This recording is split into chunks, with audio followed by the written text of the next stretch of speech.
Hello everyone, this is a recording of the New Orientation on the Path of the Reconstitution of the Communist Party, number 1, Summation and Rectification. This is from the official translation, English translation, by the line of Reconstitution. Self-criticism. In the process of evaluating our political trajectory, we have addressed the examination of some of the pillars over which the Reconstitution plan was standing, mainly the one related to the character and definition of the ideological premises from which we departed, and the one related to the nature of our organization as a vanguard organization, in itself and in the general context of the present vanguard movement. From this assessment and its consequences has resulted the need to initiate a movement of rectification in our style of work and in our tactical line, in the sense of adapting much more the objective of the reconstitution of the Communist Party to the real circumstances prevailing today in the communist movement, in the workers' movement, and given the present state of the proletarian class struggle. As for the ideological basis, we have come to the conclusion that basing it exclusively on the study of classical sources of Marxism-Leninism, adding a summation of the historical experience of the construction of socialism, understanding summation almost exclusively as the purification of tactical and even strategic errors, but above all, of errors of a political order, will be totally insufficient from the perspective of the assumption of the proletarian ideology as the starting point of any revolutionary project. In the first place, because our analysis of the October Revolution, to the extent that we have carried it out so far, has led us to adopt a critical position with respect to what we call the October cycle, regarding many of its factual, theoretical constructions, and also to quite a few of its political constructions, from the point of view of their universal and current validity. The work of October has bequeathed us a treasure of revolutionary experiences. However, it has also left us with countless ideological and political elements inserted in the revolutionary discourse, which are rather children of the practical necessity of the movement or of the conjunctural agreement of Marxism and the revolutionary proletariat with other political or social forces in the face of a certain circumstances which, although passing, left a permanent mark on the Marxist discourse without receiving the pertinent purifying criticism once those conjunctures were over. The Marxism that October bequeaths us is thus loaded with resonances of the past along with problematic elements added by the difficulties of each political movement, and drags the alluvial sediments that have been deposited by political alliances, ideological commitments, and, not the least times, its deficient understanding and inadequate application. Not everything that has been traditionally understood as Marxism or Leninism was really Marxism or Marxism-Leninism. It is true that, like any social phenomenon, Marxism as an ideological formation is a historical product. It is determined by its time and by the circumstances surrounding the epoch in which it arises and develops, especially by the degree of development of the proletariat and its class struggle. In this sense, we cannot speak of a compendium of absolute truths, nor of eternal ideas or extempore inhabitants of superlunary Platonic worlds, always ready to be embodied in our world at any given time. But if Marxism is not idealism, although dogmatists of all kinds have reduced it to this, neither can it be associated with social relativism. Certainly, Marxism is the child of an epoch, that of capitalism, and in this sense it is contingent and even conventional. But the fact that it must or can adapt to the demands of social change does not mean that it is in this quality that its potency or as an ideology resides, but rather in something permanent, a set of granitic, immovable foundations shaped as clearly defined revolutionary class principles. And it is in these principles where the universal value of Marxism lies. The sphere through which it connects from the revolutionary practice of the proletariat with the secular tradition that has kept alive the emancipatory ideal of humanity, forcing the fine thread that marks the line of equilibrium in the internal coherence of Marxist discourse, for example, between its monolithic principles and the flexibility of its political theses, amounts to distorting it. This happened many times during the October cycle which has resulted in a whole conglomerate of theoretical deviations and unilateral interpretations alien to the criteria of the true Marxist spirit becoming part of its current heritage. Nobody can deny, for instance, the importance of Marxism of the relationship between the working class, understood as a mass movement, and class consciousness. We cannot deny the importance of the spontaneous movement of the class, of its struggle of resistance against capital, because then we would deny the materialist basis of Marxism as a theory. However, if we exaggerate this aspect to the point of falling into workerism, practicalism, trade unionism, and, on a more philosophical plane, empiricism, we would deny the role of consciousness and, consequently, we will destroy the dialectical basis of Marxism. Both deviations occurred during the past revolutionary cycle, and even dominated it, especially the second one. What, in short, the October experience shows is that, from the point of view of its development as a guiding ideology of the proletarian class struggle, Marxism has ended up forming a doctrinal body in whose interior cohabit foreign elements, whose specific weight ended up disfiguring the profile of its original formulation as a philosophical theory, and, after that, weakening the political positions of the proletariat. Consequently, the task of resorting to Marxism as the ideological referent of the revolutionary project offers a difficulty in the form of contradiction. On the one hand, we have the clear definition of the premises and conceptual categories of the doctrine from its first formulation, although this is totally insufficient to face the present tasks of the revolution. On the other hand, we have a rich, complex, and multifaceted theoretical development of Marxism that must be approached critically to separate the wheat from the chaff. What is a true contribution to the proletarian theory, in line with its gnoseological postulates, from what is not? Ultimately, we must conclude that it is not possible to recover Marxism or Marxism-Leninism as an ideological reference without a work of reformulation, in the sense of purification of contaminants and foreign elements that hitherto accompany it, as shown by the different versions that still compete against each other advocated by countless more or less revolutionary organizations, and of critical apprehension of all its developments that will let us place that ideological starting point at the height of the demands of the preparation of a new revolutionary cycle.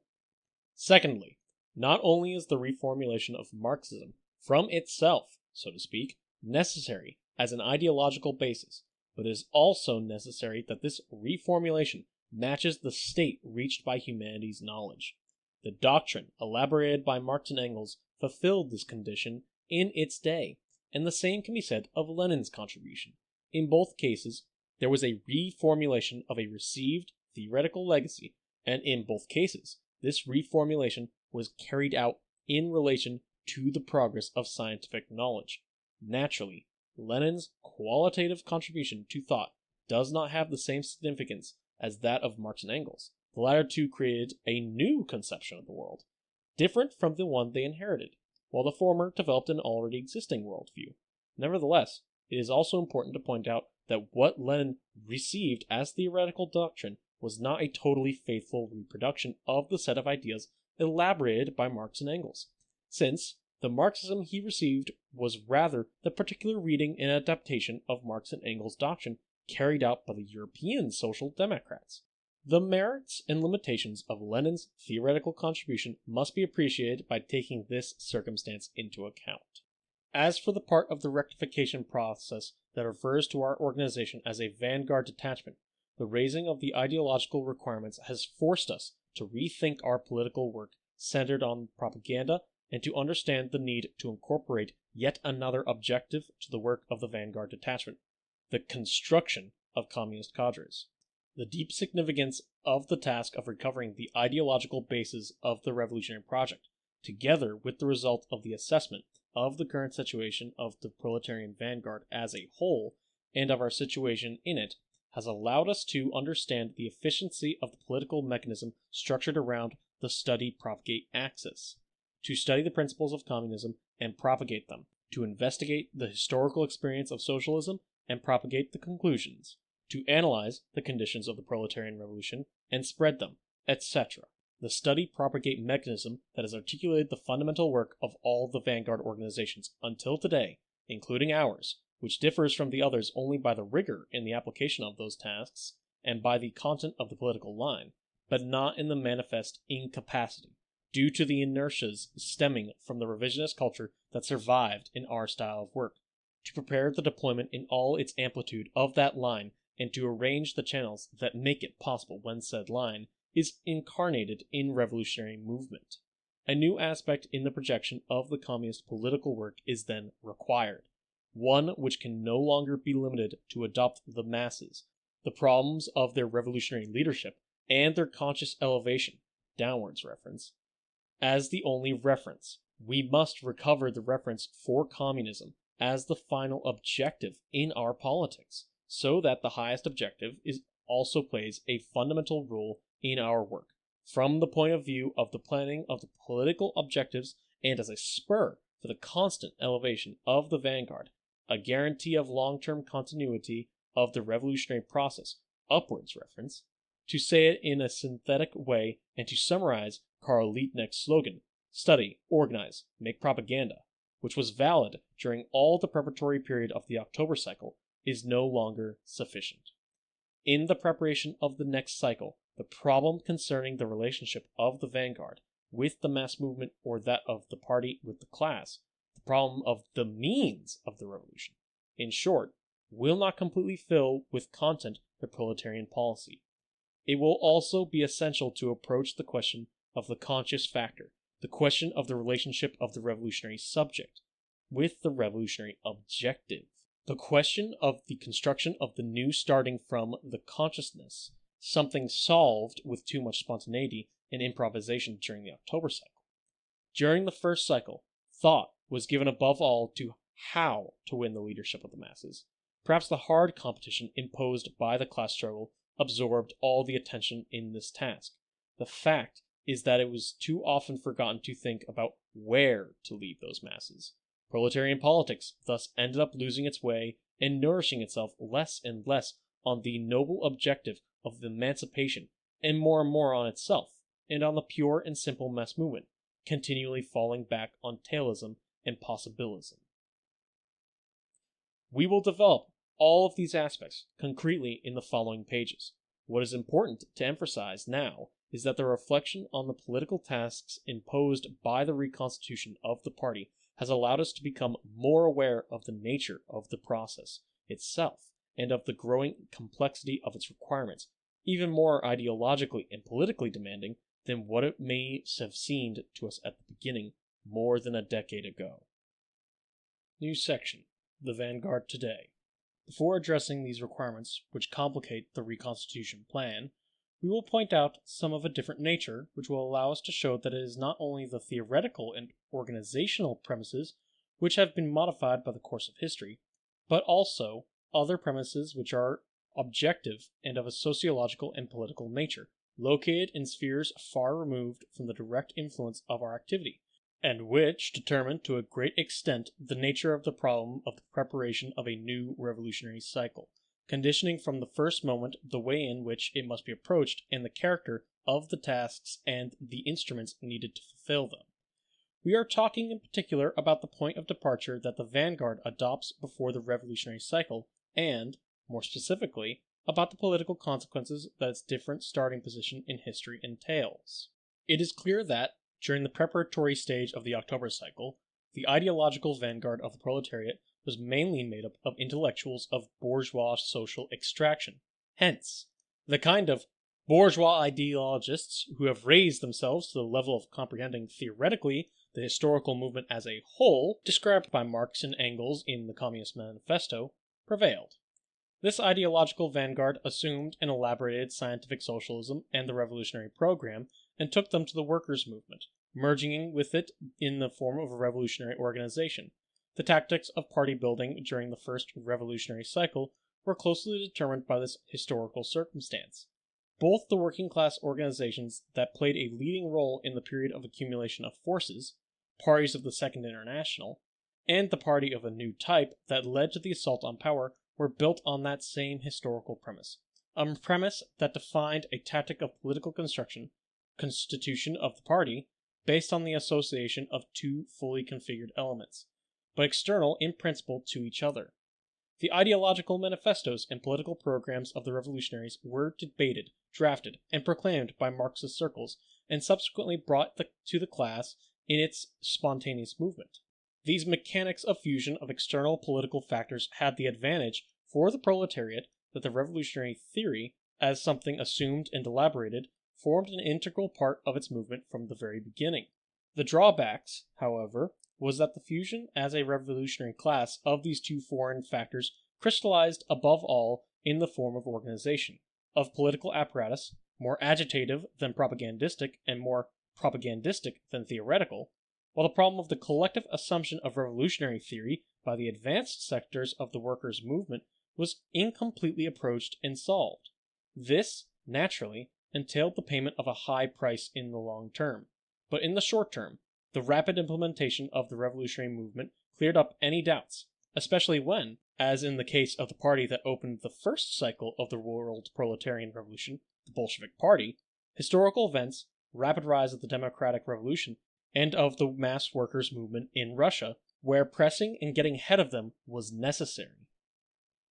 With the October cycle over, the question arises, does the vanguard at present, in the preliminary period to the next revolutionary cycle, enjoy the same starting position? The answer is no. At present, and from the experience of the last decades, especially since the end of the last great proletarian offensive at the end of the 70s,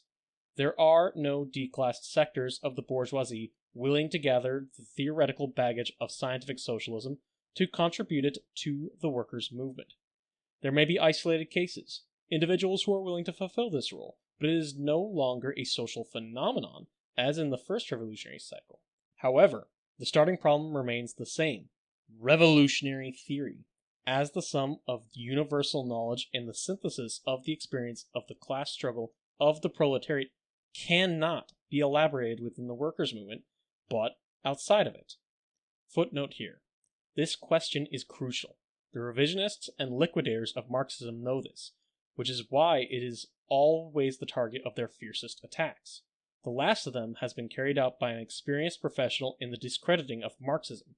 Marta Harnacker. This renegade, who has become a priestess of the spontaneous movement of the masses, has built a whole theory, not at all original, by the way, precisely on the revision of this principle of Marxism-Leninism, about the nature and types of social consciousness.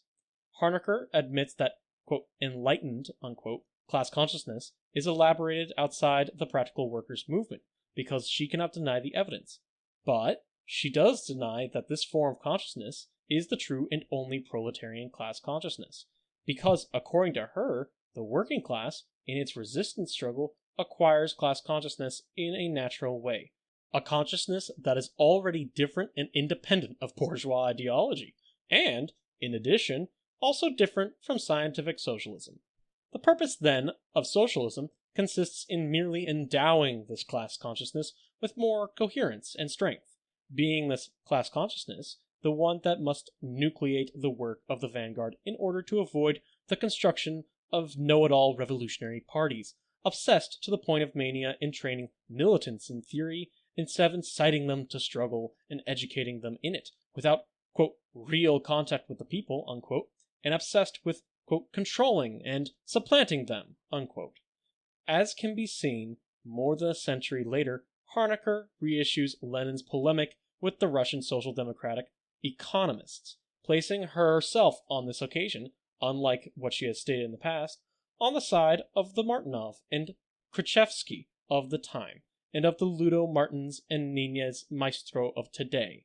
On the other hand, moreover, our new champion of the resistance struggle, who, by the way, has never been known in his long trajectory for leading any concrete popular struggle, but exclusively for his intellectual work dedicated to the now so nefarious theory and to destroying Marxism by pretending to spread it,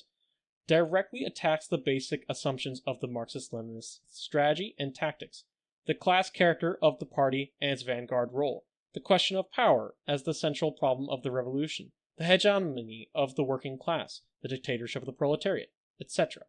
Her position if accepted, would also set us back a century in the experience acquired by the revolutionary workers' movement. The great danger that Harnacker represents is that of all economism, the slavish flattery of the spontaneous struggle of the masses, their prostration before it, precisely in an epoch in which, as we will see later, the ideological and political construction of the revolutionary proletariat has to be initiated in the very bosom of the ranks of the working class, among its vanguard detachments. This type of message aims to flatter the average worker, placing him at the center of the proletarian class struggle in the present stage, thus subtracting its most conscious elements the necessary prominence, pulling them back and diverting attention from the real tasks of the movement, preventing the political and theoretical revolutionary elevation of its vanguard, and, with all this, hindering the construction of the main political instrument of the proletariat, the Leninist party of a new type. Moreover, Harnacker's old theses are doubly dangerous because they are being disseminated, in her case, by a well-known personage of certain prestige and influence, a dismal one, but influence nonetheless, coming from the predominant current of the international communist movement of the first revolutionary cycle, and who presents her ideas as the correct and adequate summation of that historical experience for all that tradition, which goes from Marx to the Third International. We must, therefore, combat this opportunist line, because it hides from the class that it pretends to recover political conceptions defeated, and, in many cases, applied, and proved to be a failure. During that historical experience, being consequently false and deceitful, because she hides the fact that her political proposal is not the result of a true summation, but the simple projection in time, under new conditions, the ones belonging to the finished revolutionary cycle of the same opportunist and revisionist line that the majority current of the old international communist movement, to which she belonged, had been applying for many decades, and because the halo of prestige this lady uses has been conquered thanks to the support of the bourgeoisie in payment for her services in the vulgarization and denaturalization of Marxism. Continuing. However, the starting problem remains the same. Revolutionary theory, as the sum of universal knowledge and the synthesis of the experience of the class struggle of the proletariat, cannot be elaborated within the workers' movement, but outside of it. Therefore, the mechanism of fusion of external political factors that once transformed the proletariat into a revolutionary class is still in force, but, at present, the proletariat does not dominate those factors. The historical desertion from the revolution by the bourgeois intellectual has left it orphaned of the main one, the vanguard theory. A historically new problem is then posed to the working class in the most pressing way, a problem which it will have to face and solve with its own forces and resources, and that consists in replacing the role of ideological vanguard played in its day by the bourgeois intelligentsia. The conscious worker of our times must rise to the position of depository and guardian of theory, studying, elaborating, and assimilating the ideology in order to fulfill the first requirement of the revolution, its fusion with the practical movement. Our epoch is characterized, at least in the imperialist countries, by the fact that the majority of those who fight for the recovery of the objective of communism and for the recomposition of the revolutionary movement of the proletariat are workers, which obliges us to think that the new processes of revolutionary construction carry for the working class the added burden of replacing those who from the outside brought the ideology necessary for the working class emancipation. The advanced sectors of the proletariat must, therefore, and consequently, with all that this implies from the point of view of political work, cover the transition that will lead it to leave the spontaneous movement of the class and assimilate the ideology consummating the function of ideological, theoretical vanguard of the old intellectual, to return, then, to merge with the class as an effective revolutionary vanguard.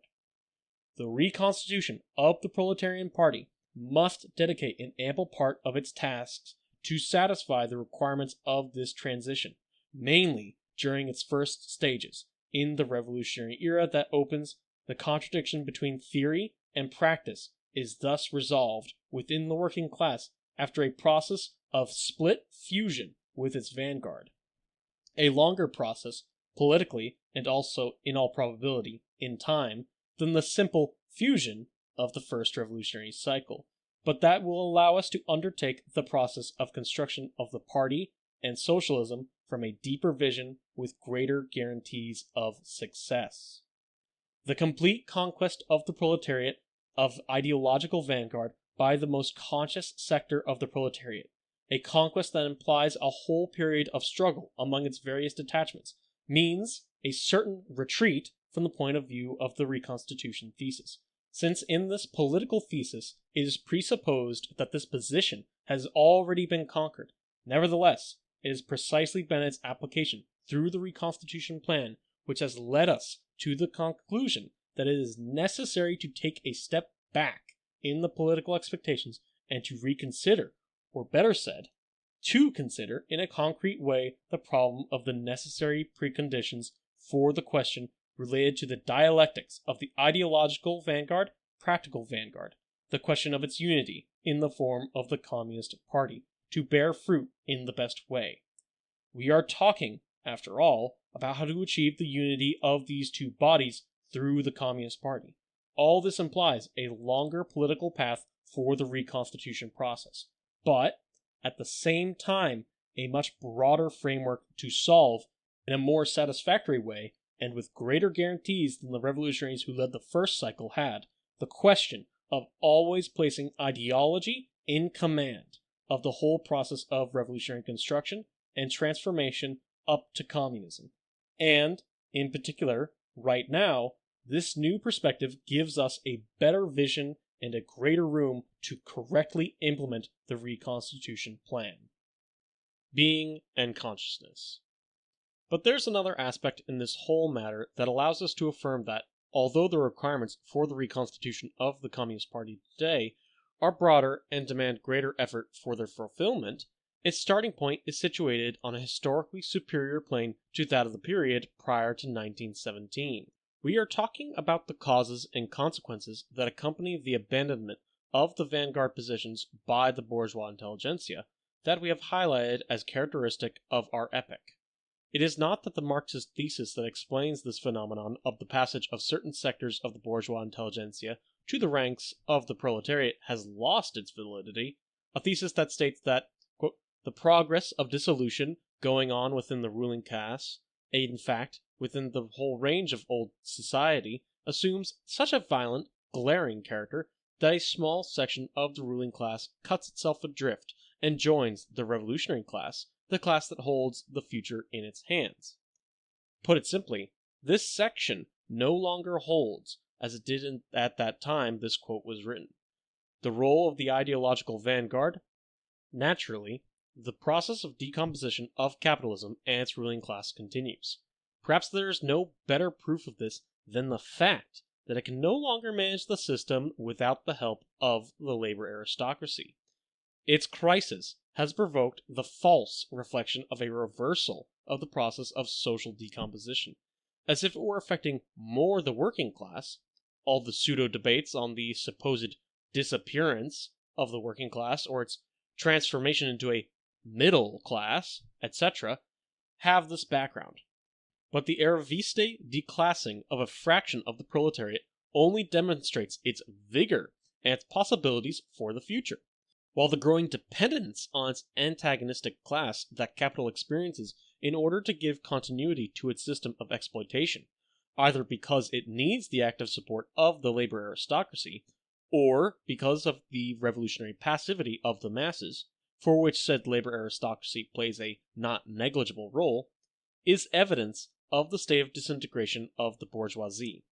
Indeed, just as during the period of decomposition of the ancient regime and the political promotion of the bourgeoisie, the fact that some of its wealthiest elements bought noble titles expressed more the rise of the new and future ruling class than the validity of the feudal classes as a political social reference. The participation of a privileged sector of the working class in the sharing of the cake of capitalist exploitation and domination does not mean that the bourgeoisie maintains its prestige and solid social position, but, on the contrary, it is the sign that gives way once again in history to the rise of a new revolutionary class. On the other hand, however, in certain political conjunctures of withdrawal of the proletarian revolution, such as the present one, the process of disintegration and declassing of the ruling class slows down, and the social and intellectual abyss between the two main classes opens up, giving the erroneous impression that the defeat of the proletarian in the first revolutionary cycle has been the definitive, and its proposal for progress has lost all value and validity, even for that part of the bourgeois intelligentsia that seeks a way out of the disintegration of the capitalist mode of production. But, we insist, this remains a mirage. The root cause is not that these elements of bourgeois origin are unwilling to adopt the position of the ideological vanguard, but rather that they can no longer do so. For this reason, the contribution of the bourgeois intelligentsia to the cause of the proletarian revolution will be more significant in the stages following the reconstitution of the Communist Party, and in tasks related to the application and development, in its broad sense, of its line and program, and less in the original elaboration of both. It is also for this reason that during unfavorable conjunctures, the trickle of bourgeois elements towards the proletariat is reduced or disappeared, because the field in which the seeds that they could sow towards the abolition of classes can germinate has not yet been cleared. The Reconstitution thesis already noted the importance of paying attention to the historical originality of the proletariat when it comes to understanding the qualitative leaps in social development. The unity of means, class struggle of the proletariat as such a class, and objectives, emancipation of humanity, that this social class bears as a peculiarity when it steps on the stage of history entails global implication for the class struggle as a whole, but also for certain special sectors within the classes, such as the intelligentsia and the educated sectors of the possessing classes. The foresight of social crisis and the need for historical change, whether consciously or unconsciously, whether in a favorable or contrary way, has always been an attribute of these social strata, from antiquity to capitalism. But here intellectual activity with respect to change is presented outside the process of social transformation. The intellectual movement is alien to the social movement, and observe it simply as an object, from an external and passive attitude of a contemplative subject. The Stoicism, individualism, and social nihilism with which the philosophers of the Hellenistic and Latin schools revealed the crisis of the ancient world, or the rationalist criticism with which the Enlightenment thinkers destroyed the spiritual foundations of feudal society, summarize the way in which the educated elites participated in two important epochs of transition between different societies. Under the rule of the bourgeoisie, however, the philanthropic observer attitude of the social reformers reaches its limit when Marx places the imperative of the transformation of the world above that of its interpretation or simple contemplation. But Marx himself, as well as the socialists of his time, could not overcome that limit. Before 1917, Marxism is the most advanced critical theory of the epoch, revolutionary critique. It is the highest expression of social consciousness, the vanguard theory, as Lenin defined it, but it has not yet been able to realize itself as truly transforming theory. It has not yet been able to join the process of social development. Far from having merged with the social being in a single historical totality, it still contemplates it from the outside.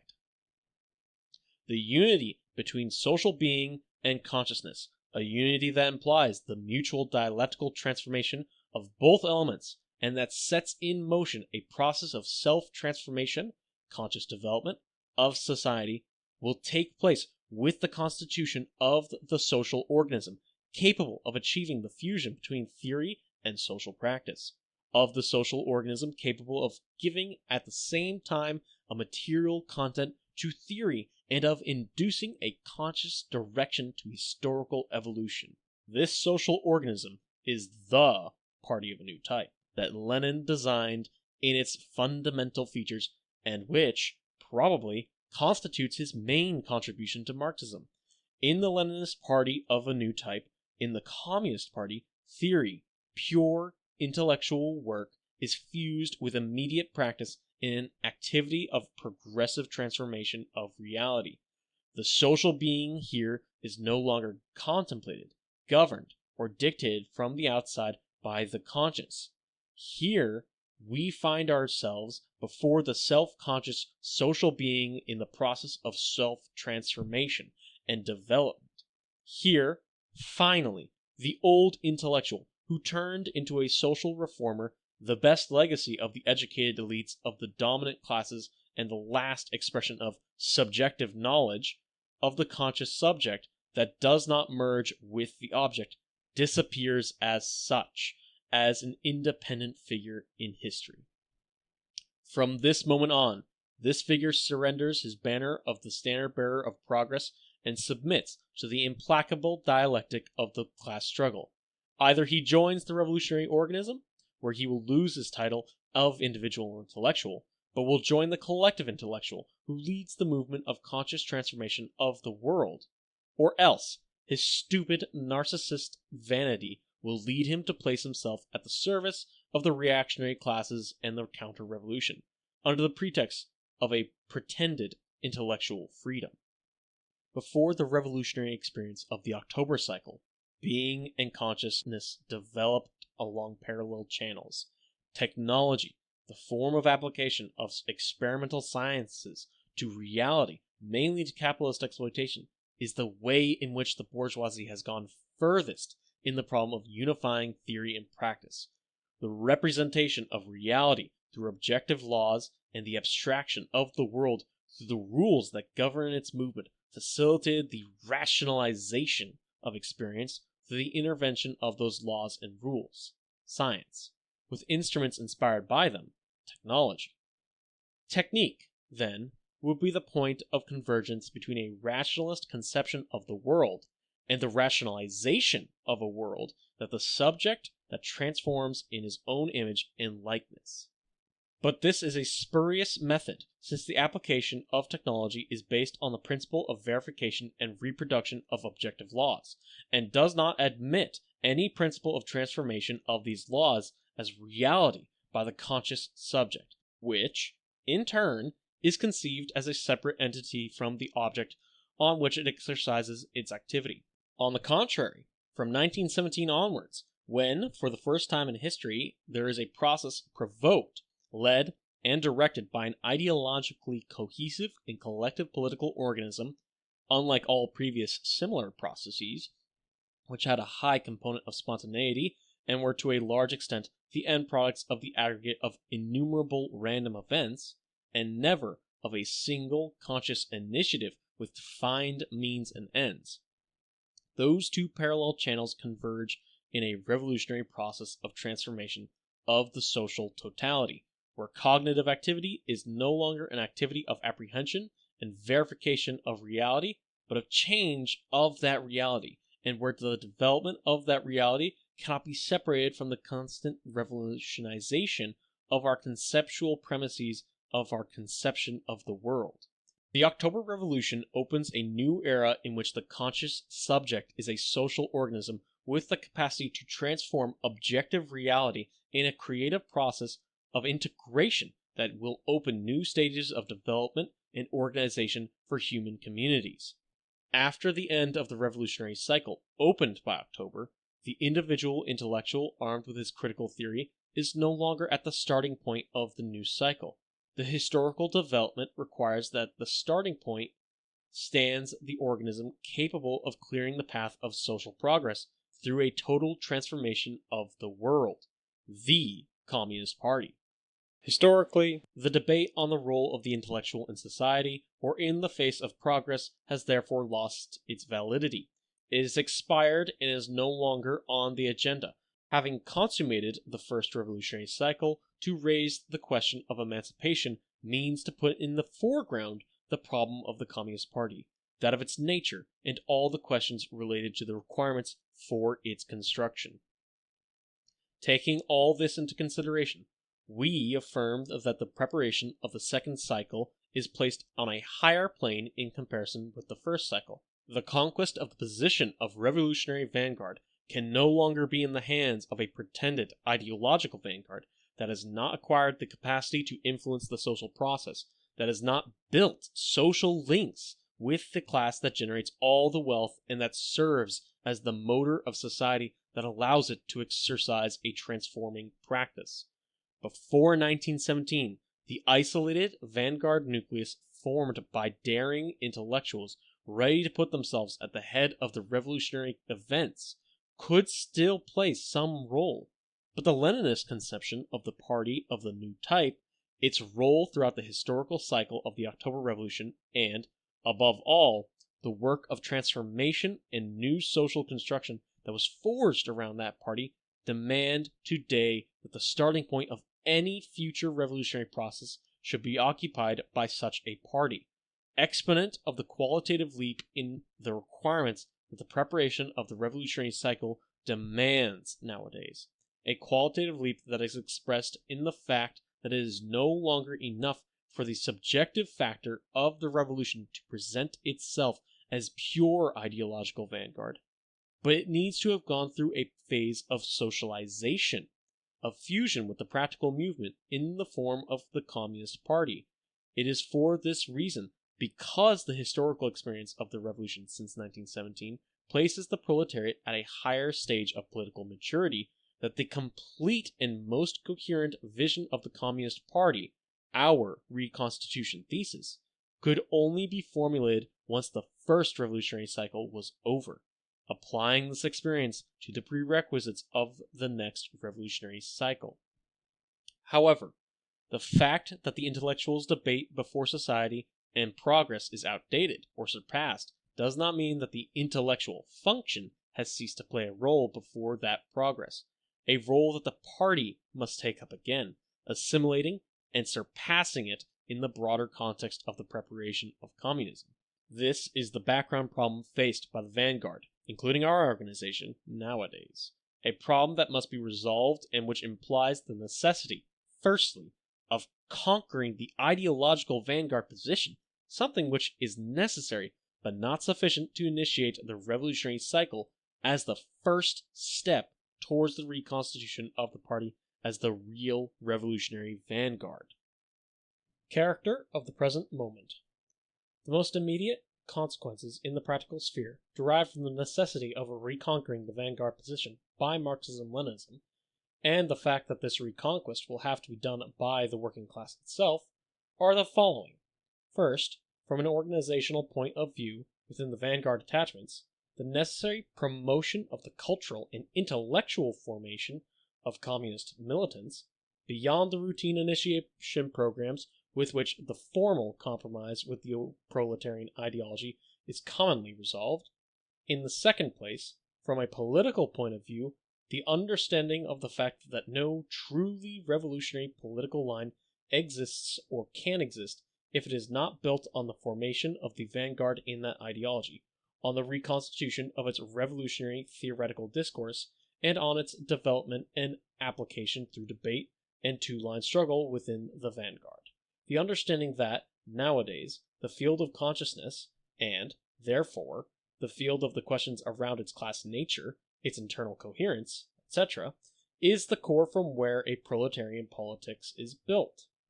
In other words, the theoretical and ideological questions occupy the foreground, and will do so for an undetermined period, since the PCR outlined its Reconstitution Plan 1993, already oriented by this criterion, although, as we have seen and as we will continue to verify, in an insufficient manner, there has not been in all these years any political or social displacement between the classes,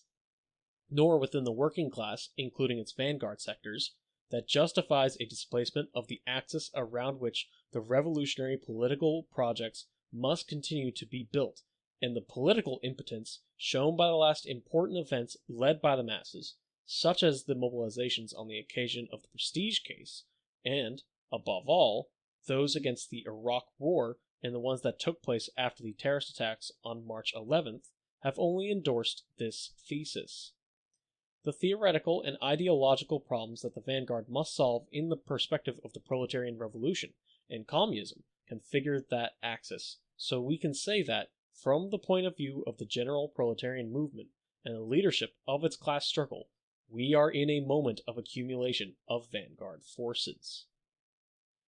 The sources from which we draw the requirements that we must necessarily be fulfilled in order to achieve the goal of reconstitution are twofold in nature. In the first place, it is the analysis of the consequences of the liquidation at the hands of revisionism, of consciousness, and of all the development achieved by communism, both as a political line and organization, and from the perspective of the organization of the new society. The results of this analysis form the central body of what until today has been our activity, Reconstitution Plan and Reconstitution Theses, and the theoretical and practical developments that we have derived from it, political line and organizational line.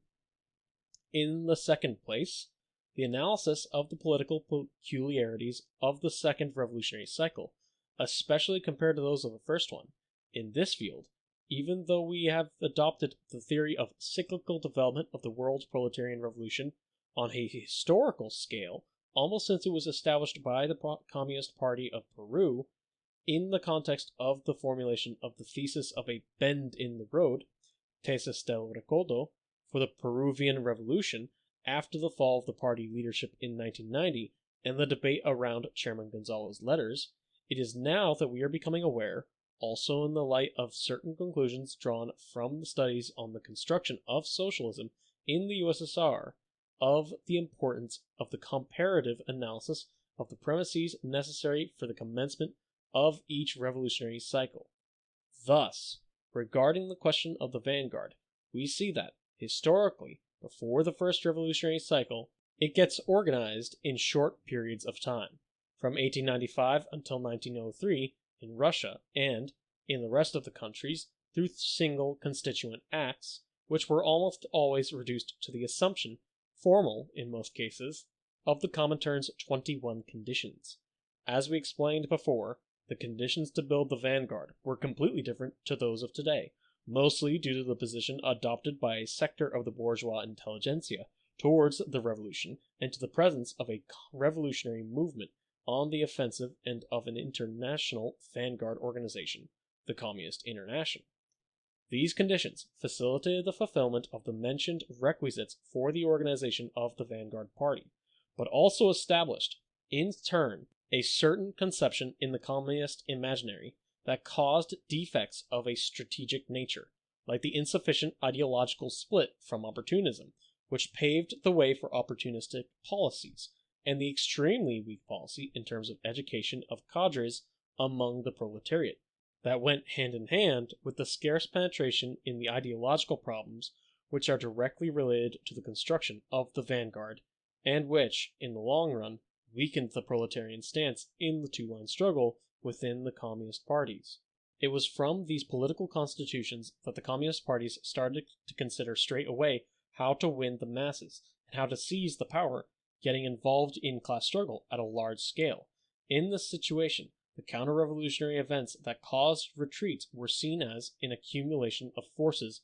for the whole class, particularly regarding the ties and influence of the vanguard over the masses, and, especially, the struggle of the vanguard to preserve the cadres and the ideological and programmatic principles of the party. Today, in contrast, the historical circumstances from which the second revolutionary cycle can be prepared show us that, in its prolegomena, during the stage of the reconstitution of the Revolutionary Party, the accumulation of forces concerns mainly the vanguard circles, organized around the ideological and political problems related to the development of the revolution and the construction of the party.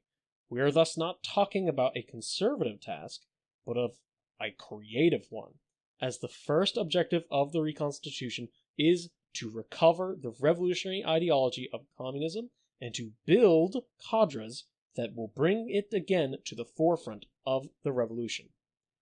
The circumstances surrounding the formation of what is in the heart of the vanguard will consequently serve as the basis for the reconstitution of the Communist Party, show clearly it's the theoretical and educational background. In other words, the main problems which we now face have this double nature,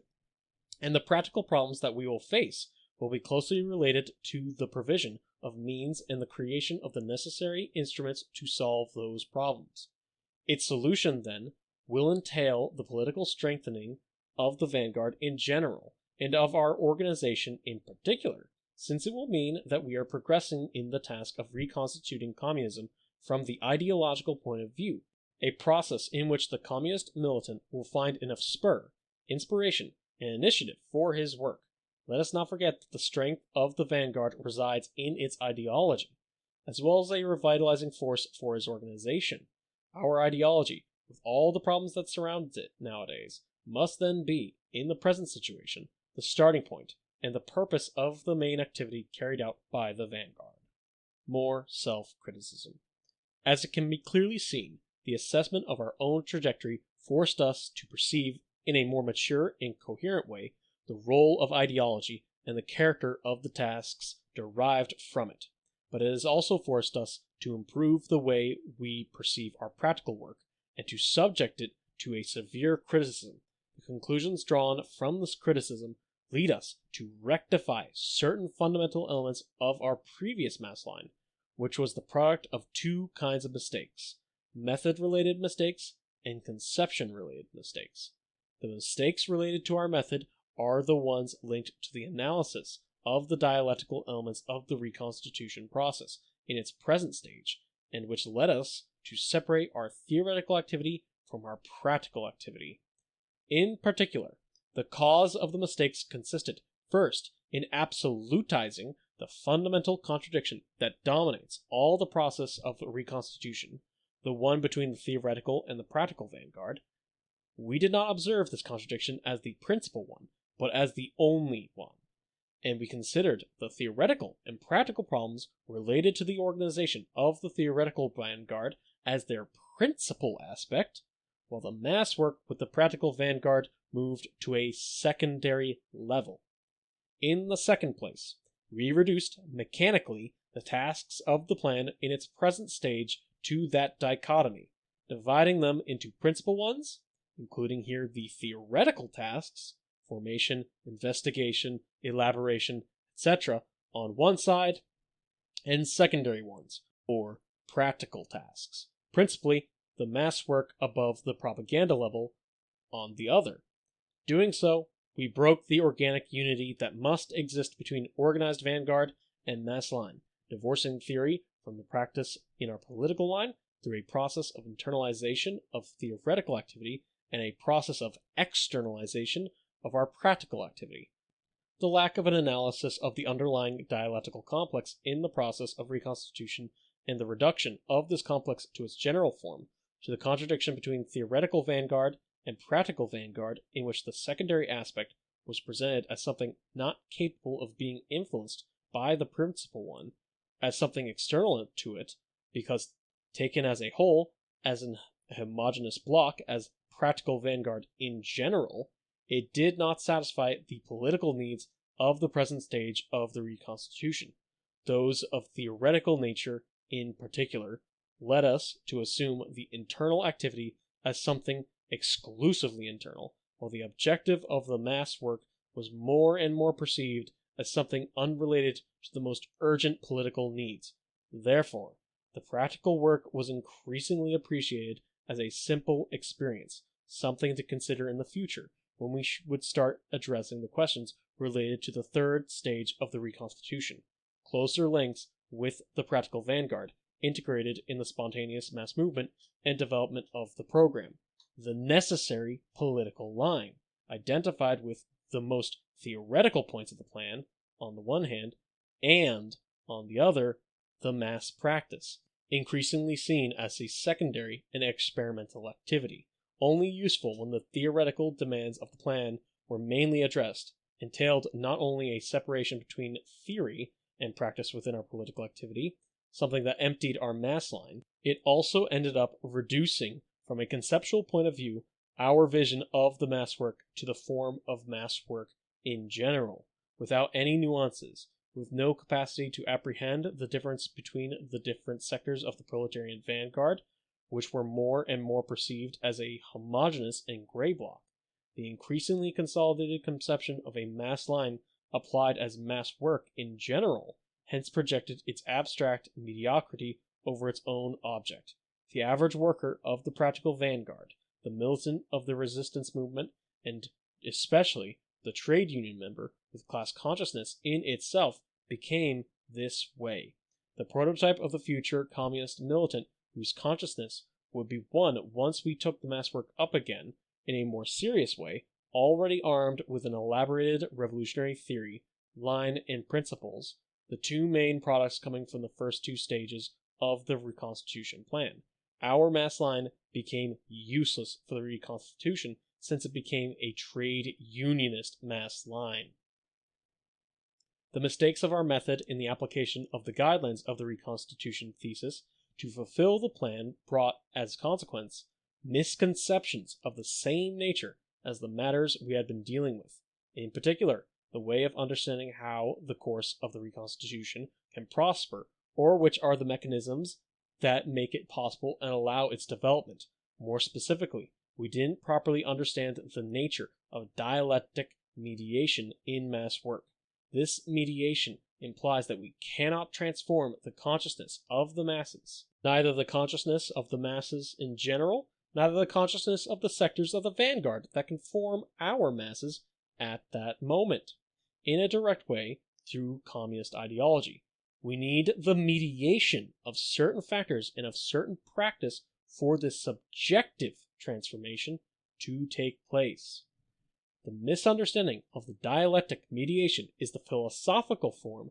adopted by the spontaneism that began to dominate our method of work, by which we try to establish a direct and immediate relationship between our organization as an ideological vanguard group and the practical vanguard. This led us to idealist misconceptions, and when planning our mass work, we put that practical vanguard before us as the objective of our mass line, in a way in which we not only reduced all the contradictions of the Reconstitution stage to one, the theoretical and practical vanguard contradiction. We also reduced all the organizational atomization of the theoretical vanguard to our organization. Therefore, we made up an artificial contradiction, Revolutionary Communist Party and Practical Vanguard, that lacked a material base which could be the object of a scientific analysis, and with which we mentally performed our mass work. It was, rather, an antinomy, a false contradiction.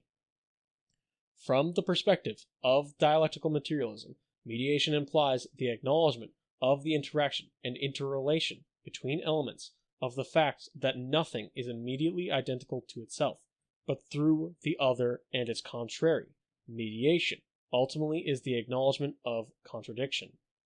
Footnote here. Quote, everything that exists stands in a relationship, and this relationship is what is genuine in every existence. Consequently, what exists does not do so abstractly on its own account, but only within another. Within this other, however, it is relation to self, and relationship is the unity of relation to self and relation to another. Quoting from Hegel. Continuing. Marxism, therefore, demands from us an analytical effort when dealing with contradictions and interrelations, and it presents itself as opposed to any intellectual and political spontaneism, like, for instance, anarchist direct action. Contrary to popular belief, direct action is not a call to immediate violence, but a political concept that advocates that those affected resolve their problems directly and by themselves, which implies the negation of all mediation, of any intermediaries between the cause of the problem and the affected, including politics or any external ideology that, from the outside, could influence in its solution. Anarchist spontaneism thus denies the role of any political organization and politics themselves, i.e., political power, as a necessary part of revolutionary practical activity. Moreover, as it rejects any mediating theoretical construction, anarchism is intellectually spontaneist, to the extreme of embracing political nihilism, as Nechayev, and disregards any contribution which does not come from the movement itself. Communism, as a conception that integrates the great contributions of human knowledge is rejected as a political inspiration because, as an external referent, imposes a hiatus that would separate the subject from the direct path towards the revolutionary objective. Indeed, communism creates a scientific vision, historical materialism and dialectical materialism, and, from the assimilation of the objective laws that regulate the development of matter, builds the necessary instruments that allow the revolutionary subject to reach its emancipative objective. As we can see, Marxism and anarchism differ from each other from the very beginning, in the way they approach the phenomenon of consciousness. Anarchism rejects the complex problem regarding the development of proletarian consciousness posed by Marxism, a development that leads to the theory of vanguard, since anarchism assumes that the proletariat will acquire revolutionary consciousness through its economic experience. Logically, the differences between both schools widen with derived topics, such as the Revolutionary Party or the dictatorship of the proletariat, mediating stages which Marxism considers necessary to clear the way between the proletariat and communism. Marxism follows the etymological meaning of the word consciousness, which is built upon the Latin preposition cum, which means with, and the verb scire, which means to know. Consciousness means then with the knowledge. That is to say, consciousness is not the immediate product of the reflex of reality on our mind, as it can be inferred from any spontaneous conception of the world, as anarchism, mechanistic materialism. On the contrary, consciousness is the acquisition with knowledge, with science, of all perception of experience. Marxism thus builds its doctrinal body from science, something that can also be said about all its political instruments. This relation between the real movement and science is the procedure by which the class ideology is presented as the first necessary mediation and as the condition of possibility of said real movement as a revolutionary movement, as a conscious movement led by a vanguard ideology. The return to the scientific ideological aspect implies a separation from the movement, a projection from itself as a spontaneous movement that compels to address fundamental questions not directly related to the progress of the movement, but necessary to activate its revolutionary aspect, ideological reconstitution of communism, the theoretical aspect, and construction of the vanguard, practical and organizational aspect, first, and reconstitution of the Communist Party, later. Ideology is what gives us this long-term perspective of transformation and what informs us of the revolutionary potential of the spontaneous social process. That is why, for Marxism, the political strength comes from ideological firmness, while for anarchism, ideological representations seldom are of any importance and limit themselves to the opportunities of the movement itself. Footnote here, quote, ideological education is the key link to be grasped in uniting the whole party for great political struggles. Unless this is done, the party cannot accomplish any of its political tasks. Quoting from Mao Zedong. Continuing. Our organization has always been aware, since its foundation, of the importance of the ideological conscious part, and therefore of the particular tasks that came along with it. In fact, the importance given to organizational activities related to this ideological aspect, like the priority of formation of cadres, was the first element that differentiated us from the rest of the organizations that said to follow our same objectives. Nevertheless, as we have pointed out, in the light of the results of our last experiences during the last period, we have become aware of the fact that the ideological conscious element has an even greater transcendence in the preparation and development of the revolution. We will further develop this later on. What interests us the most now is to underline the importance of the mediation of the elements through which the continuity of the historical revolutionary process is resolved, especially the ideological sphere, whose reconstitution is a mandatory step in order to restore the ideological vanguard position of communism. For Marxism-Leninism to recover the guidance of the workers' movement, all of this will be impossible without the acquisition of consciousness, of the necessary theoretical instruments through science. This is a basic demand for the construction of the vanguard. Without it, we will not be able to educate the masses, and consequently, the fundamental elevation of the second major and mediating element in the revolutionary process, the Communist Party, will also be impossible. We were drifting away in such a way from a deep understanding of the ideological and scientific requirements, also in its practical and educative dimension of revolutionary consciousness, that we were slowly sliding towards what we had already criticized about the other organizations, like the Frente Marxista-Leninista de España, Spanish Marxist-Leninist Front, and the Comité de Organization Committee. The false contradiction, antimony, that we had made up between our organization and the practical vanguard, and which we had considered the principal contradiction in the present stage of the development of the Reconstitution process, led us to underestimate, unconsciously but de facto, the way in which revisionism had liquidated our political, ideological, and organizational tradition, and, consequently, to overestimate the impact that our political line, in the present degree of elaboration and application, could exert over the current consciousness of the workers that already have class consciousness in itself. We ended up thinking that there is no intermediate step between solving the main theoretical tasks and reaching the masses that make up the practical vanguard, and that the pure quantitative development of that theoretical elaboration sufficed at a given time to take a leap towards practice as our main activity. Our limited assimilation of Marxism-Leninism and our extreme focus on our daily tasks made us lose the global picture and forget the meaning of the lessons that Leninism had explicitly taught us. Like Lenin's thesis on winning the masses, not just propagandizing the principles of communism, but through the mediation of the practical experience, and those with which we built such important political bases like the Reconstitution thesis, which insists precisely in the necessary transitions that make the translation and assimilation of the principles of communism by the masses possible.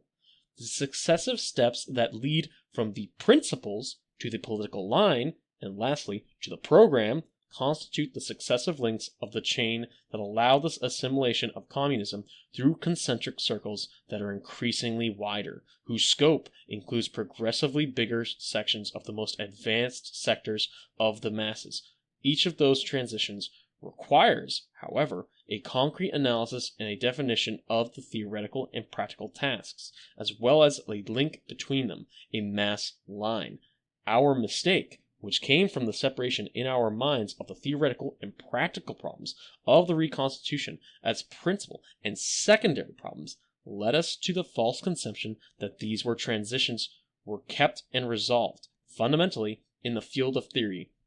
and that there was not any practical activity with the masses linked to it, except, at the most, when we would face the last transition in the search for the practical vanguard and the revolutionary program, the trade unionist mentality, and thus the false idea that there can be only one truly real mass work, exerted and exerts so much pressure over our consciousness that we were already impatiently preparing the third stage of the Reconstitution, the, quote, political practical, unquote, stage of winning the practical vanguard.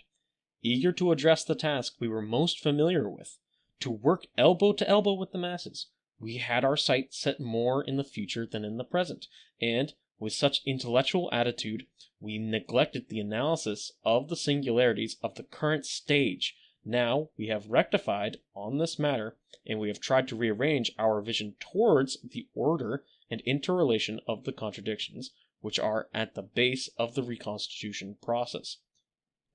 With that in mind, we have gotten rid of the idea that the average union worker, the worker with trade unionist consciousness, must be the main political target for our mass work. The most urgent task, from the point of view of the correct mass line, that is to say, from the perspective of the recuperation of the unity between theory and practice in our political work, is that of defining the immediate vanguard circle that we must win for the cause of the Reconstitution and communism, as well as the environment and the means needed for that. Likewise, and in order to fulfill that unity between theory and practice, in the future we must consider those circles which are the objective of our mass line, both as an object and as a subject of the tasks of the Reconstitution plan. Due to its scientific character, Marxism-Leninism cannot be assimilated neither spontaneously nor directly by the proletariat. Like other sciences, Marxism-Leninism can be initially apprehended by only certain individuals who are predisposed to it,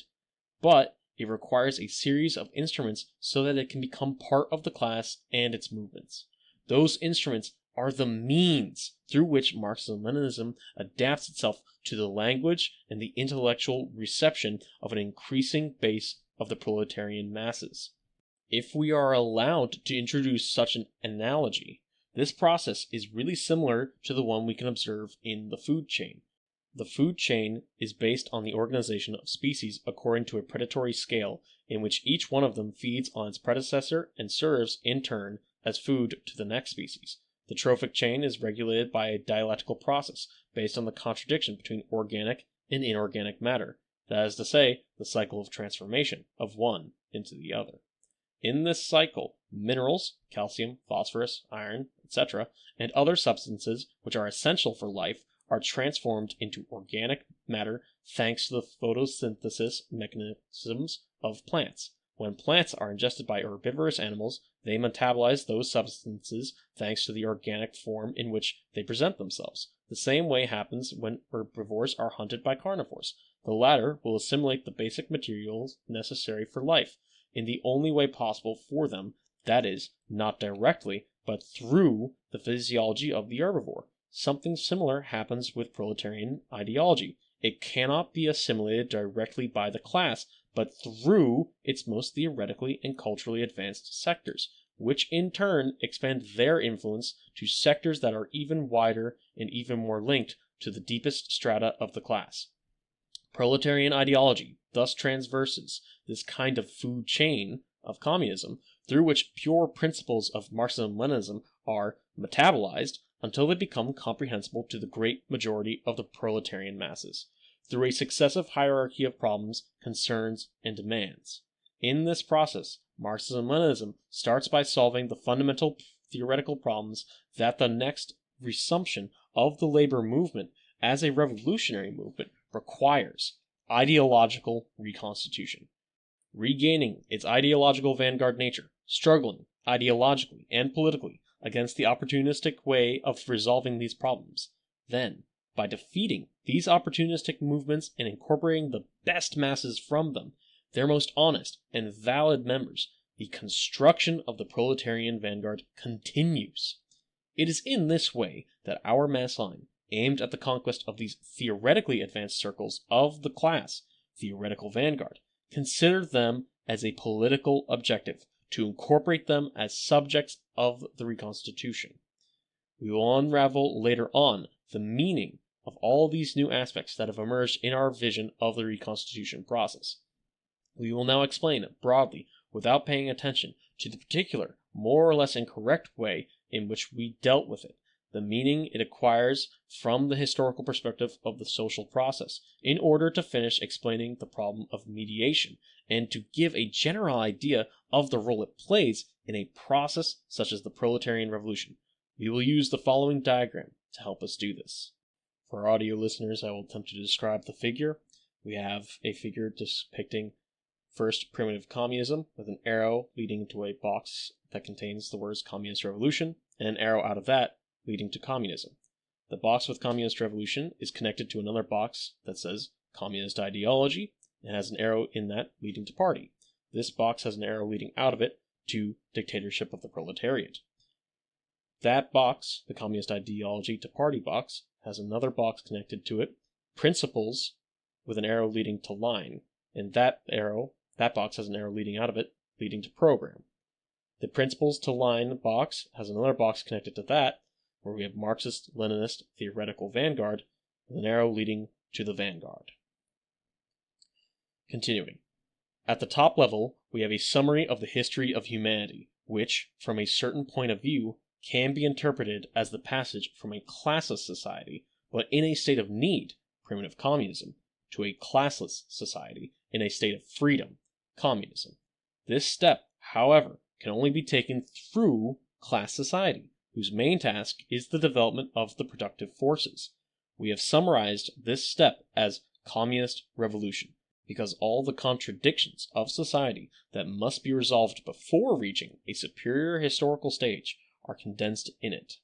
In a way, the history of humanity can then be considered as a simple interval towards a stage in which humanity can develop fully and freely, freed from the servitudes of scarcity and inequality. In reality, it would only be what Marx himself defined as the, quote, prehistory of humanity, unquote. But the communist revolution requires another interim, the construction of those instruments necessary to carry it out. History and the revolution are certainly made by the masses, yet not directly, but through those instruments. We can see them represented in the second level, and we have focused mainly on them when dealing with the insufficient understanding of the concept of dialectic mediation in our work as organization. These instruments are ideology, the Communist Party, and the dictatorship of the proletariat. But we have underlined the transition from the first to the second instrument because, like the transformation of ideology into the Communist Party, requires another political interval with its specific tasks dedicated to the reformulation and reaffirmation of the principles of communism and its concretion in the political line, and then, in a more profound sense, in revolutionary program. This brings us to the last level, where we are, so to speak, nowadays, the necessary intermediate stage to solve the theoretical and practical problems of the ideological reconstitution of communism and the construction of its vanguard. Problems whose solutions can be found within the field of two-line struggle carried out at all levels by Marxist-Leninists against all kinds of tendencies that try to lead the proletarian movement, and whose solution is presented to us as a necessary premise for communism to become the vanguard ideology of the proletariat. In conclusion, Marxism demands that any enterprise aimed at the emancipation of humanity must constantly make the critical effort to analyze the dialectical nature of the process in every given movement in order to elucidate the means that its continuity requires as necessary. The system of contradictions in the reconstitution process. The dialectical complexity that underlies the reconstitution process cannot be reduced to a single contradiction, much less be split into its elements to designate one as the main one over the other. And nevertheless, we made both mistakes, as it has been explained. In doing so, we broke with dialectical materialism, for, first of all, it was not a question of elucidating the main and secondary aspects of the contradiction, but of discerning the main contradiction from the secondary aspects in the process. In the second place, we erroneously separated the two aspects of the contradiction, the first one as principal, the second one as secondary. That is, we understood it in the metaphysical way of two unites into one, instead of approaching it in the dialectical way of one divides into two. In this sense, we must remember that the Reconstitution thesis shows that for there to be a revolutionary movement at whatever level, before or after the Communist Party exists, the link between the vanguard organization and the masses, mass line, is necessary. This means that there can be no separation between the two aspects of the contradiction, vanguard to masses. Mass work must be conceived and applied according to the tasks necessary for the organization of the vanguard and for the fulfillment of its tasks. The priority is therefore to define the content of these tasks at each moment or in each phase of the reconstitution, the way to organize their fulfillment, and the sector of the proletariat on which we are going to rely to carry them out. The vanguard must remain attentive to every change in the content of the tasks throughout the process in order to readjust the organizational relations and links with the masses that each moment requires. This vigilance includes any dogmatism and any static conception of the various elements that play a role in the Reconstitution, and we fell into dogmatism by unilaterally valuing the main current political tasks only from the point of view of our vanguard organization, without any organic relationship with the masses, and by unilaterally valuing the system of contradictions of the Reconstitution process. Mao said that, quote, there are many contradictions in the course of development of any major thing, unquote. This is quoting from Mao Zedong on contradiction. This is what we are all going to call system of contradictions, the characterization of which is now of the greatest importance in order to overcome the analytical errors we committed, which have led us to unsuccessful political paths. As we know, the Reconstitution thesis states that the contradiction that governs the development of the process of the reconstitution of the Communist Party is one between the theoretical vanguard and the practical vanguard. This definition is correct in general because it places at the center of the process its fundamental elements, the union of theory and practice, the idea of merging communism with the workers' movement, but it takes for granted the overcoming of other contradictions related to the ideological reconstitution of the vanguard. This reconstitution has a mainly theoretical content, and the political problems that accompany it are those that now demand our attention. In any case, it is part of the dialectical system that organizes and hierarchizes the contradictions that structure the reconstitution process. We now offer this system and its main elements and levels expressed graphically. We have another figure here, which I will attempt to describe for audio listeners. Video listeners, I will try to put the diagram in the video. So we have here a series of 3 triangles, each built up off the top corner of the previous triangle. At the very bottom, we have the most base triangle, and there is the Marxist-Leninist vanguard and the theoretical vanguard. Between them are 2 arrows going into each other, so there's the relationship between the 2 going back and forth. And together above them, there's the theoretical vanguard. Now this makes up the bottom left corner of the second triangle, and it has an arrow going back and forth between it, the theoretical vanguard, and the practical vanguard, which is in the bottom right of that second triangle. And together above them, there is the vanguard.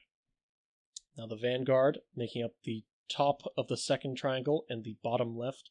of the third triangle, has an arrow going back and forth between the vanguard and the masses, and together above these you have the proletariat, which is in a relationship with the bourgeoisie. So there's an arrow between the 2 of those, the bourgeoisie being outside of the triangles. Continuing. Mao also said that, quote, in order to reveal the particularity of the contradictions in any process in the development of a thing, in their totality or interconnections, that is, in order to reveal the essence of the process, it is necessary to reveal the particularity of the 2 aspects of each of the contradictions in that process, unquote. In the graphic, we can see, in the first place, the order of contradictions that participate in the process of reconstitution, and the main internal relationships established between them, in a way that its position in the system will facilitate us the discovery of the, quote, particularity of the 2 aspects of each contradictions, unquote, as stated by Mao. The chart is built from top to bottom, sorted from less to more immediate from the point of view of the need and possibility of development and solution of each of the contradictions in the system. It is formed by the assembly of superimposed triangular units whose vertices show a dialectical element whose position determines its internal relationship with all the elements of the systems. Starting at the top, we observe a triadic module composed of a base on which the contradiction, vanguard to masses, is situated, and at the top another base led by the proletariat and the bourgeoisie. The latter, the bourgeoisie, is left out of the system That is why it is not included in any triangle, because it is a system that describes the contradictions at the heart of the revolution in its pre-revolutionary historical stage.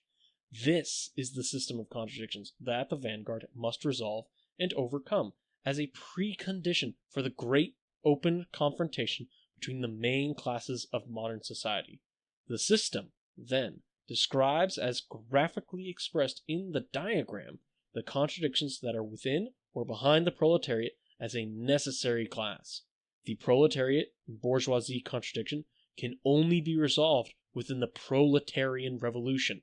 But first, the proletariat must successfully resolve the fundamental contradictions from bottom to top in the chart that will make it a mature class to initiate the revolutionary war against the bourgeoisie.